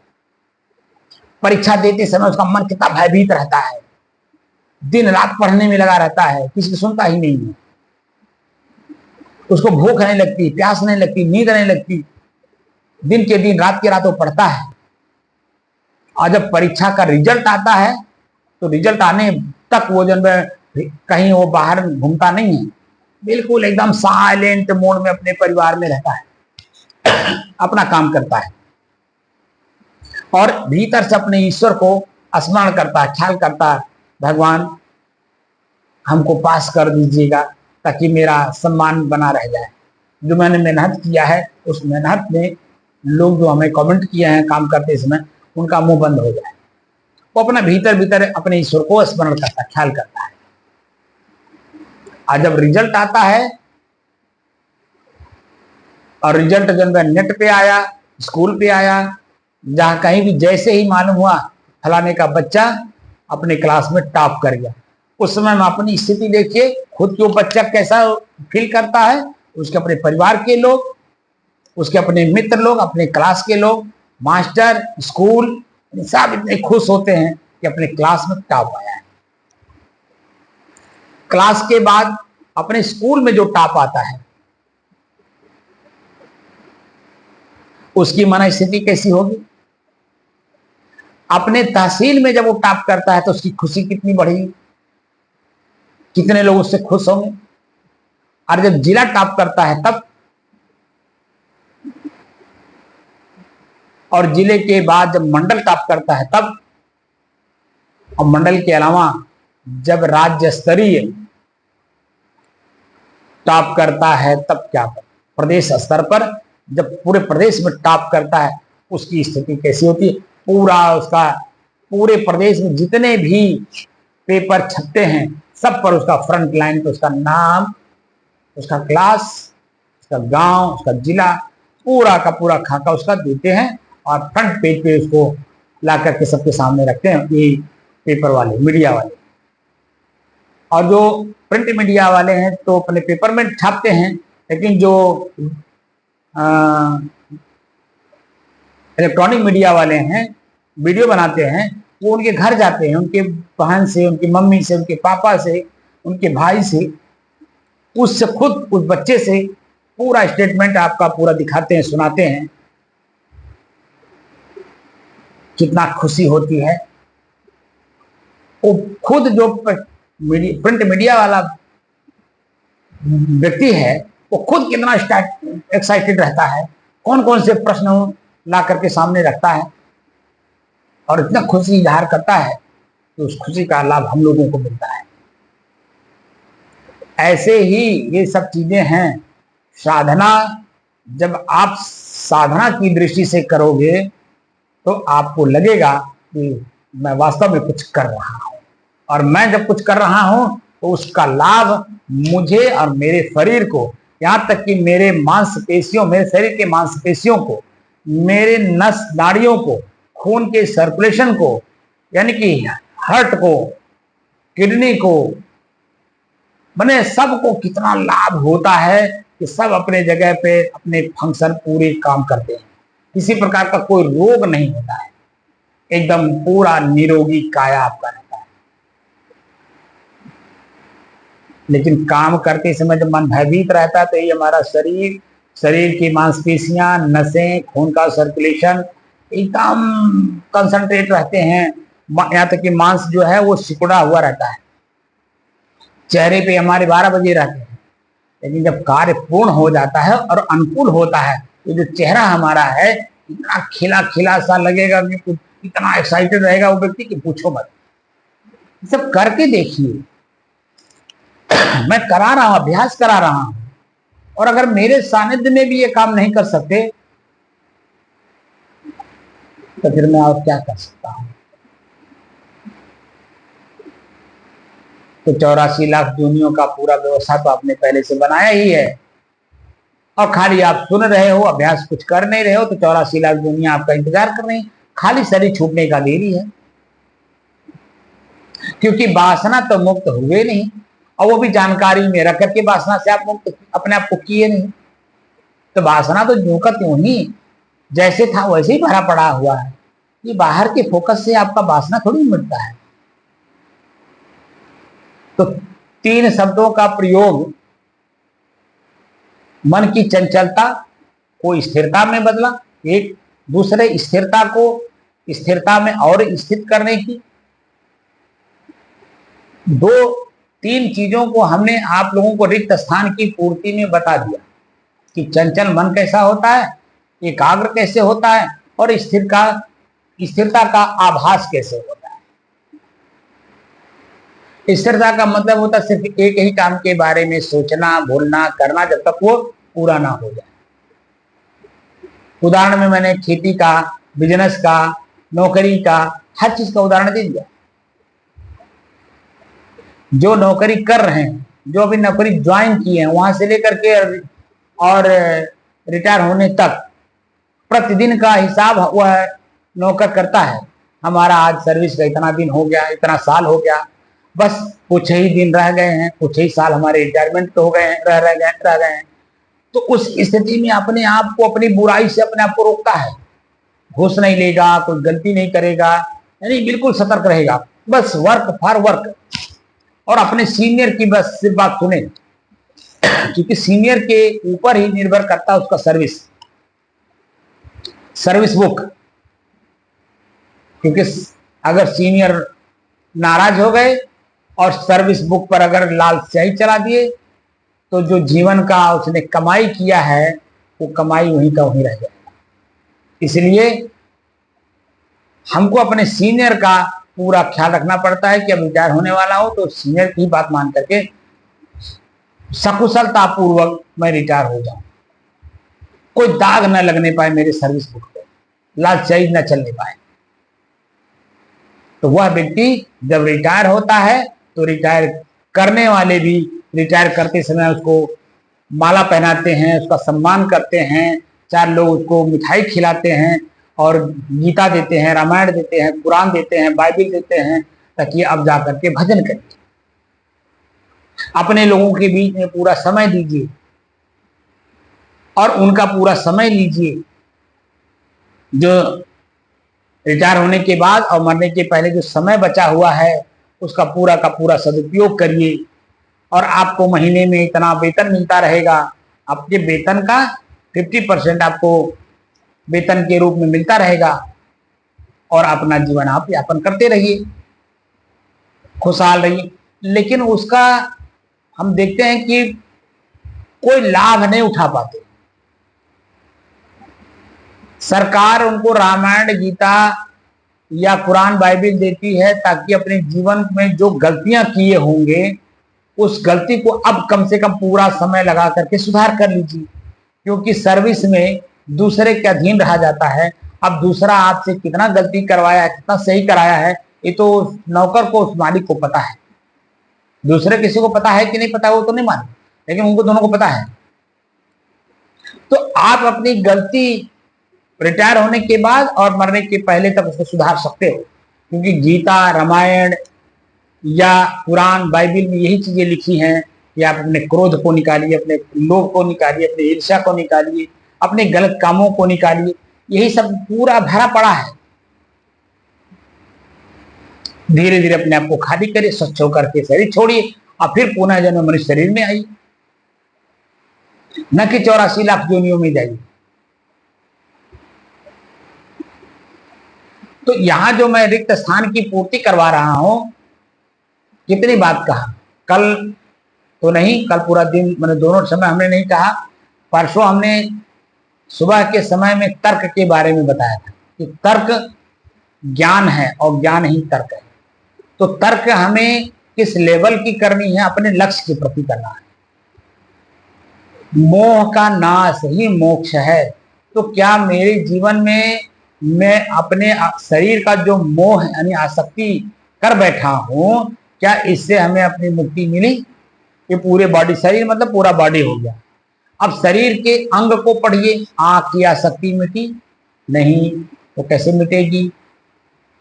आंख को बंद करने से। कितना देर हम बंद रखें? क्योंकि रास्ता चलना ही होगा, परिवार में रहना ही होगा, तो आंख को खोलना ही पड़ेगा। तो कितना, फिर उस आंख के खोलने में हमें क्या करना होगा? नीचे देख के चलना होगा, बस उतना देखना होगा जिससे कि हमारे मन पर किसी प्रकार का बुरा असर ना पड़े। तो तर्क उसी लेवल पे देना है, और उसी लेवल पे तर्क दे करके उसका प्रयोग करके देखना होगा। हमने प्रयोग किया, हमने आज दिन भर कम देखा, कितना देखा, किसको देखा, कब देखा, तो उसमें हमें मिला क्या? मन प्रसन्न हुआ या दुखी हुआ, भयभीत हुआ या ईर्ष्या में गया, या निंदा या चुगली करने का मन बना? किसमें गया मेरा मन? जब आंख खुला तो मेरा मन उस लेवल पे, किस लेवल पे गया, ये पढ़ना होता है। तो उसमें सुधार करना होगा। अगर गलत मन में भाव आए हो तो उनको सही करना है, तो फिर उसमें तर्क दीजिए कि सही कैसे हो। ये जो संसार है ये अपना काम करेगा। प्रकृति है ना, प्रकृति में सब कुछ काम सब अपने अपने समय से सभी लोग करते हैं। हम देख रहे हैं, तो क्या मैं अपना जो लक्ष्य बनाया हूं उस लक्ष्य पे मैं काम कर रहा हूं? क्या उसी लेवल के दृश्य को मैं देख रहा हूं? तो प्रश्न होगा तो उत्तर भी मिलेगा, भीतर से ही मिलेगा। नहीं कर रहा हूं तो कैसे करूं? अपने समझ में नहीं आ रहा है तो किसके पास जाऊं? जो उसके वो समझदार हो, उसके वो विशेषज्ञ हो, वो हमको रास्ता बताए, मैं उसी पे चलूं।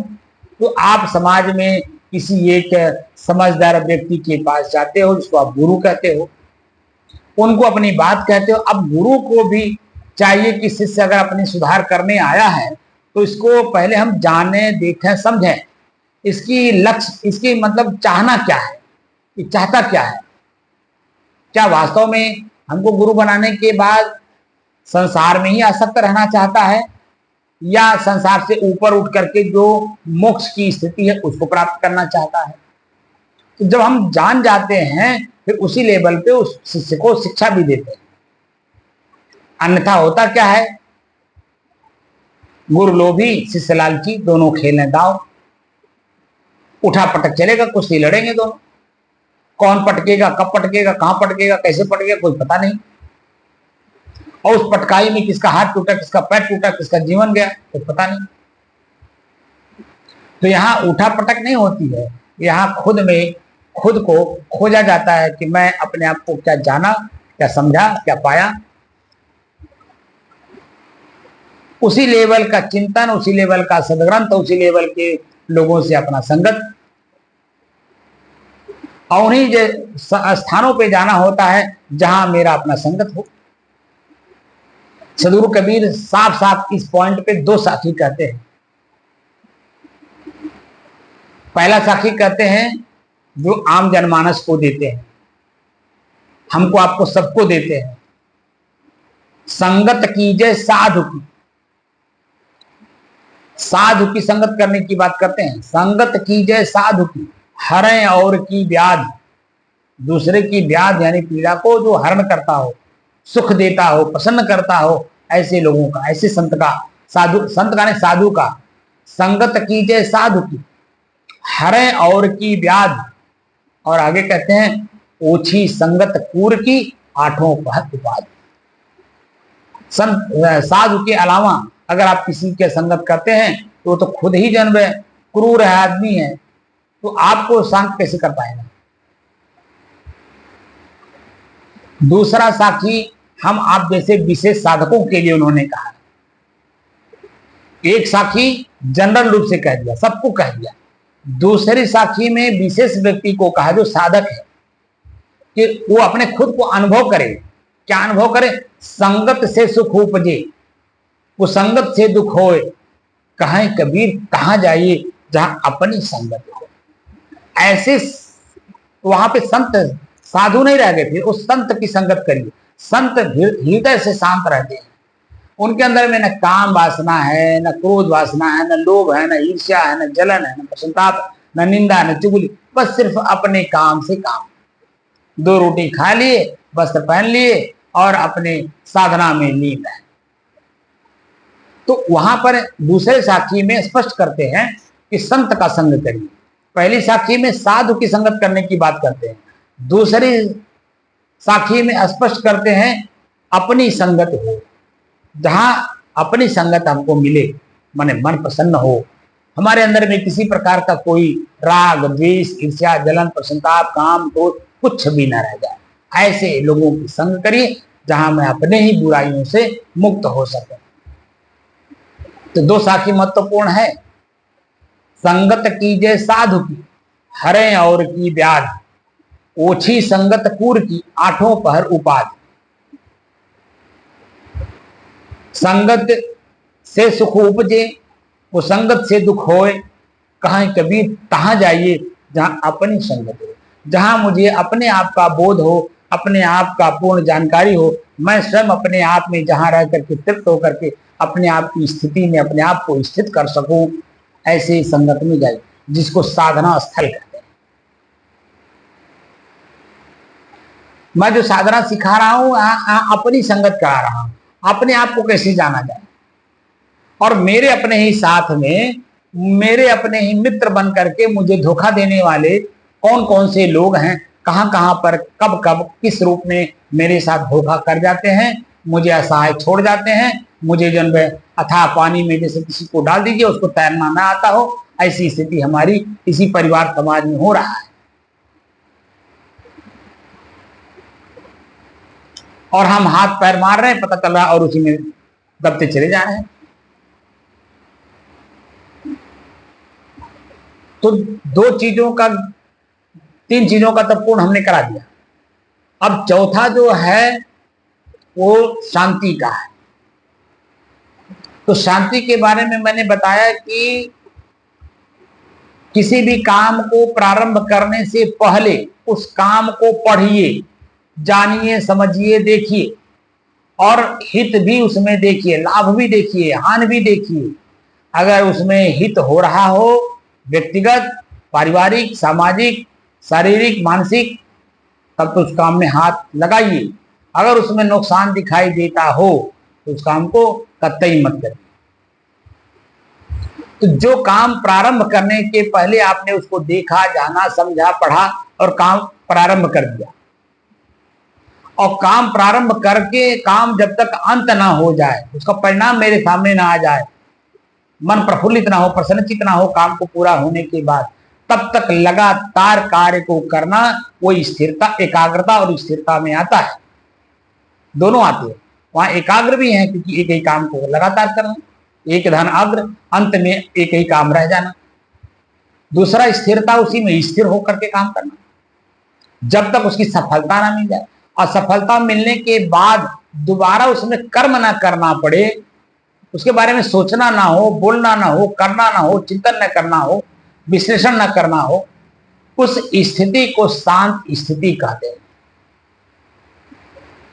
तो रिक्त स्थान की पूर्ति में चंचलता हो गया, स्थिरता हो गया, एकाग्रता हो गई।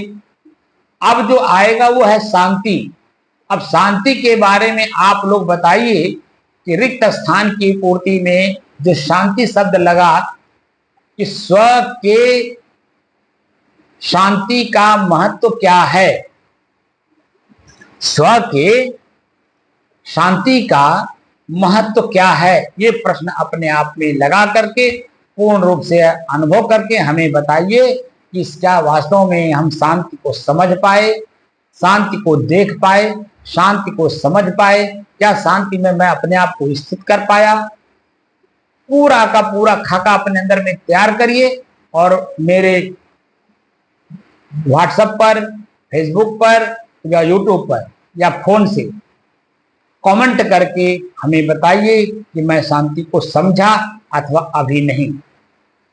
तो कैसे समझें, ये प्रश्न जब हमारे अंदर में आप डालोगे कि कि मैं शांति को देखना चाहता हूँ, जानना चाहता हूँ, समझना चाहता हूँ और उस शांति में मैं अपने आप को स्थापित करना चाहता हूँ, कृपया उसके लिए मार्गदर्शन का काम करिए। तो जो रास्ता मैं बताऊं, किसी एक काम को पहले करके उसमें शांति देख लीजिए, जान लीजिए, समझ लीजिए, उसके बाद तब फिर दूसरा काम करिएगा। अब जैसे जो सुरती खाने वाले लोग हैं, तो सुरती खाने के पहले सुरती मुंह में नहीं गई, जो ये हमारा ओंठ है, ये जो ओंठ ओंठ के नीचे जो रखते हैं मुंह के अंदर में, उसको पहले पढ़िए कि चंचलता हमारे मांसपेशियों में कितना बढ़ गई है कि जो मेरे बुद्धि, दिल, दिमाग, शरीर को सबको कंसंट्रेट कर लिया, खाली एक चीज मांग रहा है, सिर्फ सुरती। तो वो सुरती को बारे में पढ़िए पहले खूब। कब से शुरू किया मैं? अगर मैं शुरू किया तो क्या मैं अपने आप से अब सुरती खाना शुरू किया या किसी ने हमें सिखाया? तो जिसने सिखाया वो किस उद्देश्य से सिखाया मुझे, तो उसका उद्देश्य समझ में आ जाएगा। और अपनी आदत को देखिए कि उस दिन से लेकर के जिसने हमें सिखाया और कब सिखाया, किस दिन सिखाया, किस रात को सिखाया, किस समय में सिखाया, पूरा पढ़िए। उसके बाद से लेकर के आज तक कितना दिन हो गया, कितना साल हो गया, और एक बार बार का अभ्यास जब हम हमारे ऊपर हावी है या मैं उसके ऊपर हावी हूं। अगर तुरंत छूट गया तो समझिए कि मैं उस पर हावी हूं, तो छूट जाएगा। और अगर तुरंत नहीं छूटा और मन उस पर फिर सोचने लगेगा, यार इतनी जल्दी कैसे छूटेगा, ये तो अजीब चीज बता दी कि सुरती छोड़ दो, सुरती कैसे छूटेगा। अब वो खुद प्रश्न करने लगता है तो पता चला कि उसको जीव का त्यों से लिए हुए है, तो सुरती छूटी नहीं, तो शांति का अनुभव कैसे करोगे? तो पहले उसको सुरती खाने से पहले उसको पढ़िए, फिर खाते समय पढ़िए, फिर खा करके थूकने, कितने देर में हम थूक रहे हैं, अंदर तो घोटते नहीं है पेट में, बाहर का चीज बाहर जन्म हम वापस कर देते हैं, तो कितने देर में वापस किए और क्यों वापस किए, उस सबको पढ़िए, एक एक प्रश्न करके उसमें पढ़िए, जानिए, देखिए, समझिए। उसके बाद फिर मैं उसमें सुरती में कितना आसक्त हूं, क्या सुरती बिना मैं रह जाऊंगा या सुरती हमारे ऊपर हावी है कि मैं नहीं रह पाऊंगा। तो सुरती अगर आपने कमर कसा कि नहीं हमको सुरती छोड़ना है, भले वो मेरे ऊपर हावी हो गया है, तो आप जो है अपने मन से तो जो कार्य करेंगे तो करेंगे ही, लेकिन अन्य लोगों से भी पूछेंगे। तो जितने लोगों से आप पूछेंगे तो उनके मनोभाव समझ में आएगा कि वो जो जिसको मैंने कहा तो क्या वो सुरती खा रहा है या नहीं। अगर खा रहा है तो सुरती छोड़ने के लिए तो कभी नहीं कहेगा, क्योंकि उसको भी खुद को भी चाहिए कि कोई एक ऐसा व्यक्ति हमारे साथ जुड़ा रहे जिससे हम मांग करके खा सके। वो तो जन्म आपको छोड़ने के लिए प्रेरित करेगा ही नहीं। लेकिन जिसके पास हम गए कि वो छोड़ा हुआ है, तो क्या उस छोड़ा हुआ व्यक्ति आम आदमी है या खास आदमी है, परिवार का है या समाज का है या परिवार समाज का नहीं है, संत हैं, साधु हैं, दुष्ट हैं, कौन लोग हैं, वो सब चीजें धीरे धीरे पढ़ने को मिलेगा।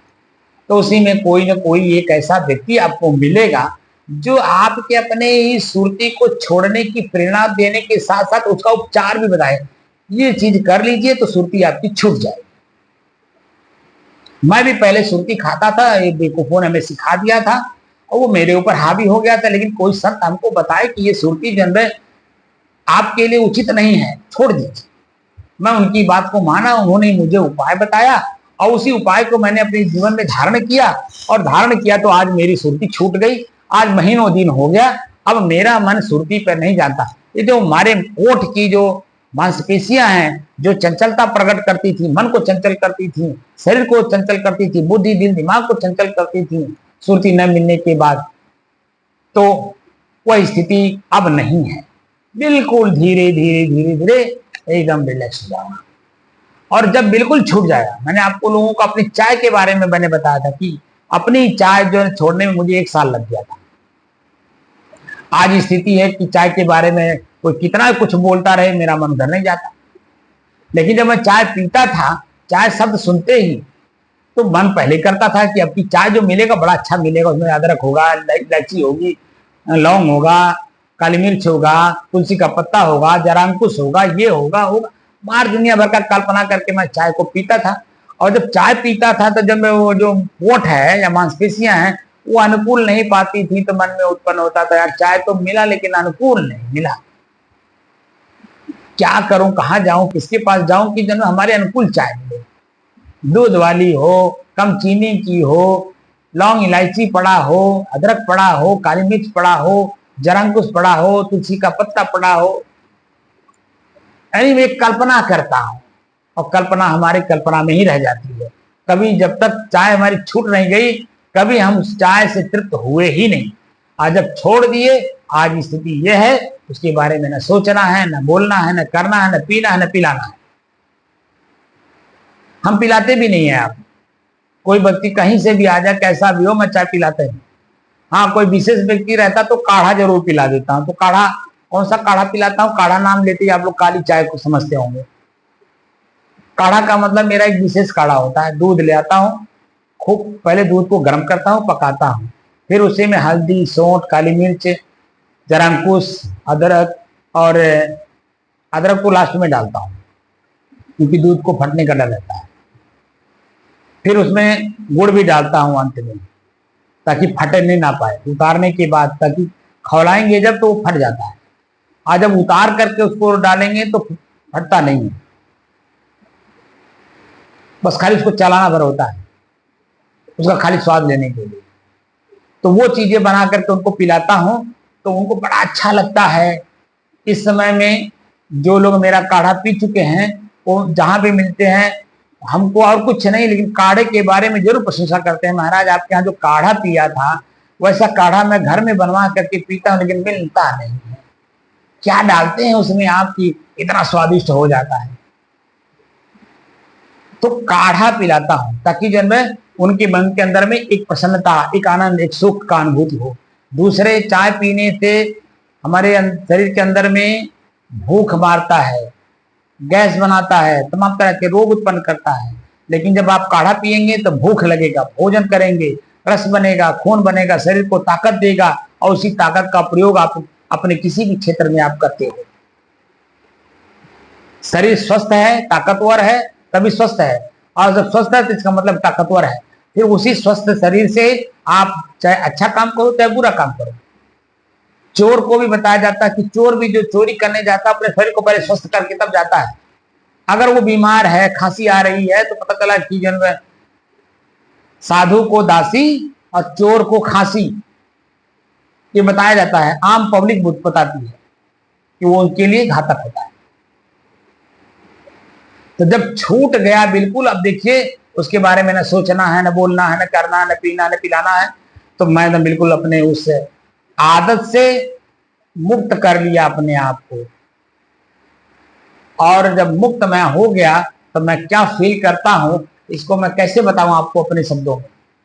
आप खुद भी करके देखिए तो जो अनुभूति होगी मेरी अनुभूति को आप खुद अनुभव करने लगेंगे, क्योंकि वही प्रैक्टिकल होगा और वही सच होगा और वही आपको मैं कौन हूं की दिशा में प्रथम पैर आपका पड़ेगा। तो सुरती पहले छोड़िए और छोड़ने से पहले उसको पढ़िए, खूब पढ़िए, तर्क से पढ़िए, तब जाकर के आप पूर्ण रूप में इसको समझ पाएंगे, जान पाएंगे, उसी में स्थित हो पाएंगे शांति में। और जब ये शांति आपको मिल जाए तब वहीं से खोज शुरू होगा कि आखिर मैं हूं कौन। अभी नहीं, पहले इन पूरे कामों को करना होगा, तब जाकर के यहां से शुरू होगा कि आखिर मैं हूं। क्या शांति ही मैं हूं? क्या मैं एकाग्रता हूं? क्या मैं स्थिरता हूं? क्या मैं चंचलता हूं मैं कौन? तो वहां से फिर पढ़ने को मिलेगा, तब हमारी स्थिति अपने आप में मजबूत होगी। और जिंदा रहते रहते ही जो सदगुरु कबीर कहते हैं, जियत न तरो मुए का तरी हो, जियत ही जो न करे। जो जिंदा रहते रहते अपनी वासना से अपने आप को मुक्त होकर के अपने आप को अनुभव ना कर सके तो मरने के बाद कहाँ जाएगा भाई? इस साधन तो यही रह गया, तो अनुभव किससे करोगे? और दूसरा जो साधन मिलेगा वहां फिर वही वासना से युक्त शरीर मिलेगा। चाहे चींटी हो, चाहे चींटी से लेकर के मनुष्य शरीर तक हो। शरीर जब भी धारण करेंगे तो प्रकृति के नियम में बदलना पड़ेगा, उस शरीर के प्रकृति के नियम में बदलना पड़ेगा। और वहां जो है वासना पुष्टि है, न कि निवृत्ति। निवृत्ति का मार्ग अगर प्रशस्त होता है सिर्फ मानव शरीर में, मानव शरीर के अलावा तो उसी प्रवृत्ति में ही प्रवृत्त होना पड़ता है, वासना की प्रवृत्ति में ही प्रवृत्त होना पड़ता है। तो समय समय से काम वासना जागेगा, समय समय से क्रोध जागेगा, समय समय से लोभ जागेगा, समय समय से ईर्ष्या भी, जलन भी, प्रसन्नता भी, मैंने जो भी बुराइयां सब समय समय से जागे तो। और समय समय से आपको चित्त की प्रसन्नता के लिए दया भी, क्षमा भी, संतोष ये भी जागृत होंगे। लेकिन ये कहिए कि मोक्ष मिल जाए, संभव नहीं। मोक्ष तो इस शरीर से ही संभव है और संत गुरुओं के सानिध्य में, अन्य किसी के भी सानिध्य में आपको मोक्ष प्राप्त नहीं होगा, चाहे जो भी एड़ी से चोटी तक आप मेहनत कर लीजिए।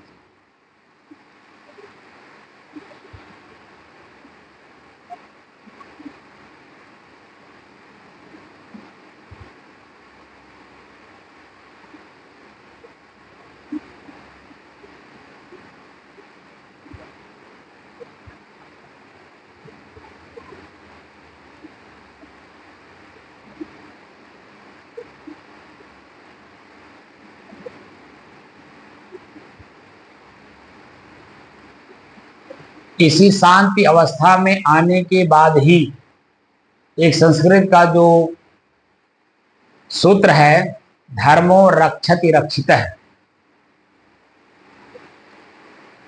इसी अवस्था में आने के बाद तब आप अपने धर्म की रक्षा करोगे, यानी अपनी शांति स्वभाव को जो मेरा है स्वयं का, उसकी रक्षा आप करोगे। और कैसे करोगे?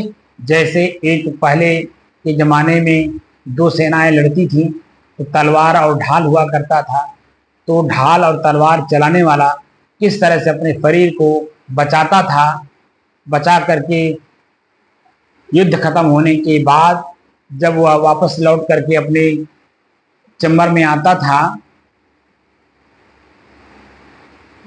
तो अपने को पढ़ता था कि आज मैं कैसे अपने आप को बचाया, किस जगह पे ढाल लगाया, किस जगह तलवार लगाया, किस जगह, यानी चारों दिशाओं में अपने मन में वृत्तियों को लगाना होता है और सुरक्षित अपने आप को उसमें से निकालना होता है।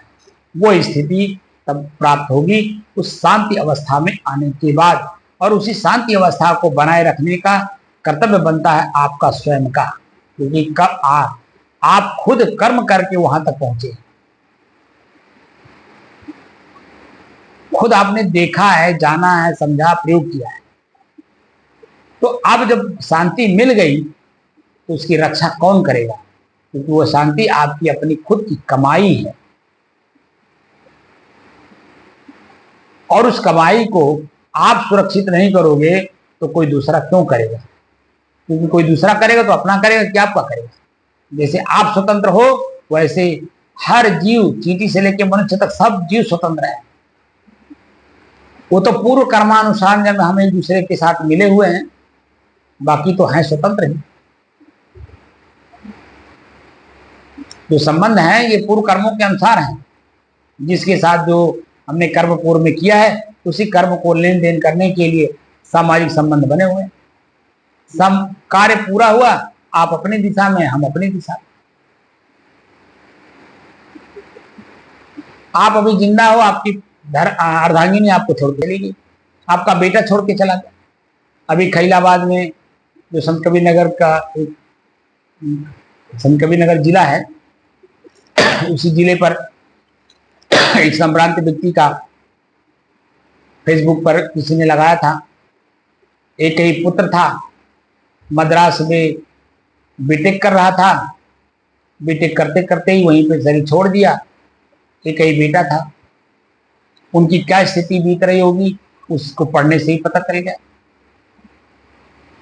तो बेटा रास्ते में छोड़ के चल दिया, जिसके लिए आप क्या क्या नहीं किए होंगे, क्या क्या नहीं कर रहे होंगे, और अचानक आपको छोड़ के चल दिया क्योंकि आपका उसका लेन देन पूरा हो गया। वो अपना समय हिले रोजी बहाने मौत, अपना एक स्थान पाया, अपना चल दिया, आपका लेन देन पूरा हो गया। और जिसका लेन देन पूरा नहीं हुआ है उसको देखिए कि अपने वैसे ज्यों का त्यों ही बना पड़ा है, लेकिन अपने अलावा जितना भी चीज है सब खेत बाड़ी बिक गया, गहने गुड़िए बिक गए, कर्जदार हो गए माता पिता, उसके बाद भी शरीर नहीं छोड़ा। यहाँ तक कि हमने अपने प्रत्यक्ष जीवन में देखा है कि माता पिता जो गार्जियन है उनके मरने के बाद भी नहीं मरता है। ये प्रत्यक्ष प्रमाण मैंने देखा है। जब मैं साधना काल में शुरुआती दौर में आया था तब मैंने आपको इस वीडियो में जिक्र भी किया है कहीं ना कहीं। उसका ये जो पूरा मस्तिष्क पूरा बैठ गया था, वो खाली कपड़े ओढ़ करके से गाय चराता था खेतों में। और मैं प्रत्यक्ष जब उसको देखा एक बार, उसमें मेरे पास नल नहीं था, कुआं ही था, और कुएं से पानी हम लोग प्रयोग करते थे। तो कुआं से पानी निकाल करके गुरुजी ने कहा कि उसको पिला दो। तो गगरा मटका होता है, मटका मिट्टी का होता है, लेकिन वो गगरा होता है लोहे का, तांबा का, पीतल का। तो उसमें हम लोगों का जो गगरा था वो लोहे का था। तो गुरुजी ने कहा कि गगरे से पानी निकाल करके कुएं से इसको पिला दो। मैं पिलाने लगा, पूरे गगरे का पानी पी गया। दूसरा भी कह रहा और भी पिलाओ, दोबारा भी भरा। मैं हदस गया, मतलब एक मन में ऐसी भाव जगने लगा कि प्रश्न उठ गया कि पानी जा कहाँ रहा है। पानी तो मैं पिला दिया उसको, वो चला गया। शाम के टाइम में गुरुजी से पूछा, गुरुजी वो राक्षस था नहीं था, ये किसके घर का है, कहाँ का है? तो बताया वो तो अपने भक्त का लड़का है, वो भीतर भीतर पूरा सड़ गया है। मस्तिष्क ये पूरा जो आपने गमछा देखा होगा सर पे रखा हुआ, वो पूरा उसका सर ही बैठ गया है अंदर, अब पूरा अंदर अंदर सड़ गया है। दवा कराते कराते उसकी माता मर गई, पिता मर गए, खेत बाड़ी बिक गया, सोना चांदी बिक गया, पिताजी कर्जदार हो गए, लेकिन अभी भी नहीं मरा। वो लोग चले गए, ये नहीं मरा। ये स्थितियां हमने शुरू में ही देखा है। इसीलिए मैं कह रहा हूं कि कर्म संस्कार इतने हम जबरदस्त बना लिए हैं, किसी का कर्ज लेकर के खा लिए कि उसका कर्ज तो मिटेगा नहीं, हमको छोड़ेगा नहीं, वो अपना कर्ज अदा करके ही जाएगा। इसलिए स्थिर चित्त होकर के अपना काम करिए और दृष्टा भाव में रहिए। प्रतिदिन पढ़िए कि प्रतिदिन जो हमारा एक दूसरे का मिलन हो रहा है तो पूर्व जन्मों के कर्मों के अनुसार हो रहा है, और कभी हमको छोड़ करके या हम कब इसको छोड़ करके चले जाएंगे कोई पता नहीं। शरीर यहीं कहीं पड़ा रहेगा, मैं नहीं रहूंगा इस शरीर में, और हमारे इसी शरीर को यही लोग ले जाकर के जला के खाक कर देंगे। तो इसलिए अगर आप लोगों ने अपना लक्ष्य बनाया ही है मोक्ष की ओर, स्वतंत्रता की ओर, समझता की ओर, या स्वयं मैं कौन हूं का परिचय करने के लिए, आत्म स्थिति, स्वरूप स्थिति प्राप्त करने के लिए, कैवल्य प्राप्त करने के लिए, निर्वाण प्राप्त करने के लिए अगर लक्ष्य बना रहे हैं, तो जब तक वो हमें मिल ना जाए तब तक किसी एक संत के मार्गदर्शन में आप काम करिए और लगातार दृष्टा दृश्य के अभ्यास में इस कार्य को करिए। जो भी करिए वो उसको दृश्य मानिए, और कर्ता स्वयं को मानिए, कर्ता ही दृष्टा है। तो धीरे धीरे धीरे धीरे धीरे धीरे अभ्यास करते करते करते करते करते अपने आप का परिचय जैसे हम लोगों को, हमारे ऋषियों को हुआ, ऐसे आपको भी हो जाएगा समय के आपके सदुपयोग करने से। तो वर्तमान जो समय मिला है मनुष्य शरीर, इसका सदुपयोग करिए और अपने आप का पूर्ण परिचय प्राप्त करिए कि मैं यही हूं। वहां तक चलिए, और बीच में जो ठंडी गर्मी, भूख प्यास, दिन रात, मान अपमान आता है उसको नजरअंदाज करिए। उसमें दृष्टा दृश्य का ही अभ्यास करिए।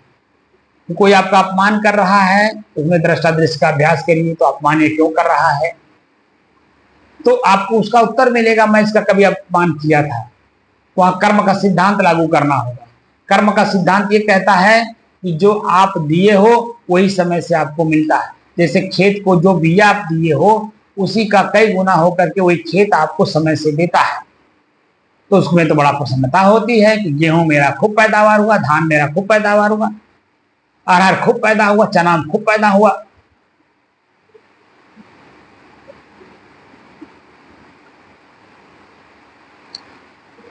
तो जो चीज आप दोगे खेत को वही तो देगा आपको। तो चित्त रूपी खेत में जो आप मन में भाव लाओगे वही जो चित्त आपको उसी के बारे में विकास करके आपको बताएगा। अब यहाँ विकास नहीं करना है, यहाँ चित्त वृत्तियों को कमजोर करना है जो बाह्य चीजों में आ सकता है, बाह्य पदार्थों में, बाह्य व्यक्तियों में, बाह्य स्थानों में जो चित्त आसक्त है, जिसके बारे में बार बार सोचता है, बार बार उसी के बारे में तर्क करता है, उससे अपने मन को हटाना होगा और अपनी ओर लगाना होगा और अपने आप से खुद प्रश्न करना होगा, मैं हूं कौन? क्या यही दृश्य या यही भावना या यही विचार या यही तर्क या इन सबसे अलग कुछ और? तब धीरे धीरे धीरे धीरे आपको अपने आप का परिचय हो जाएगा। लेकिन भाई काम तो उसी को करना होगा जो जिस क्षेत्र में लक्ष्य बनाएगा।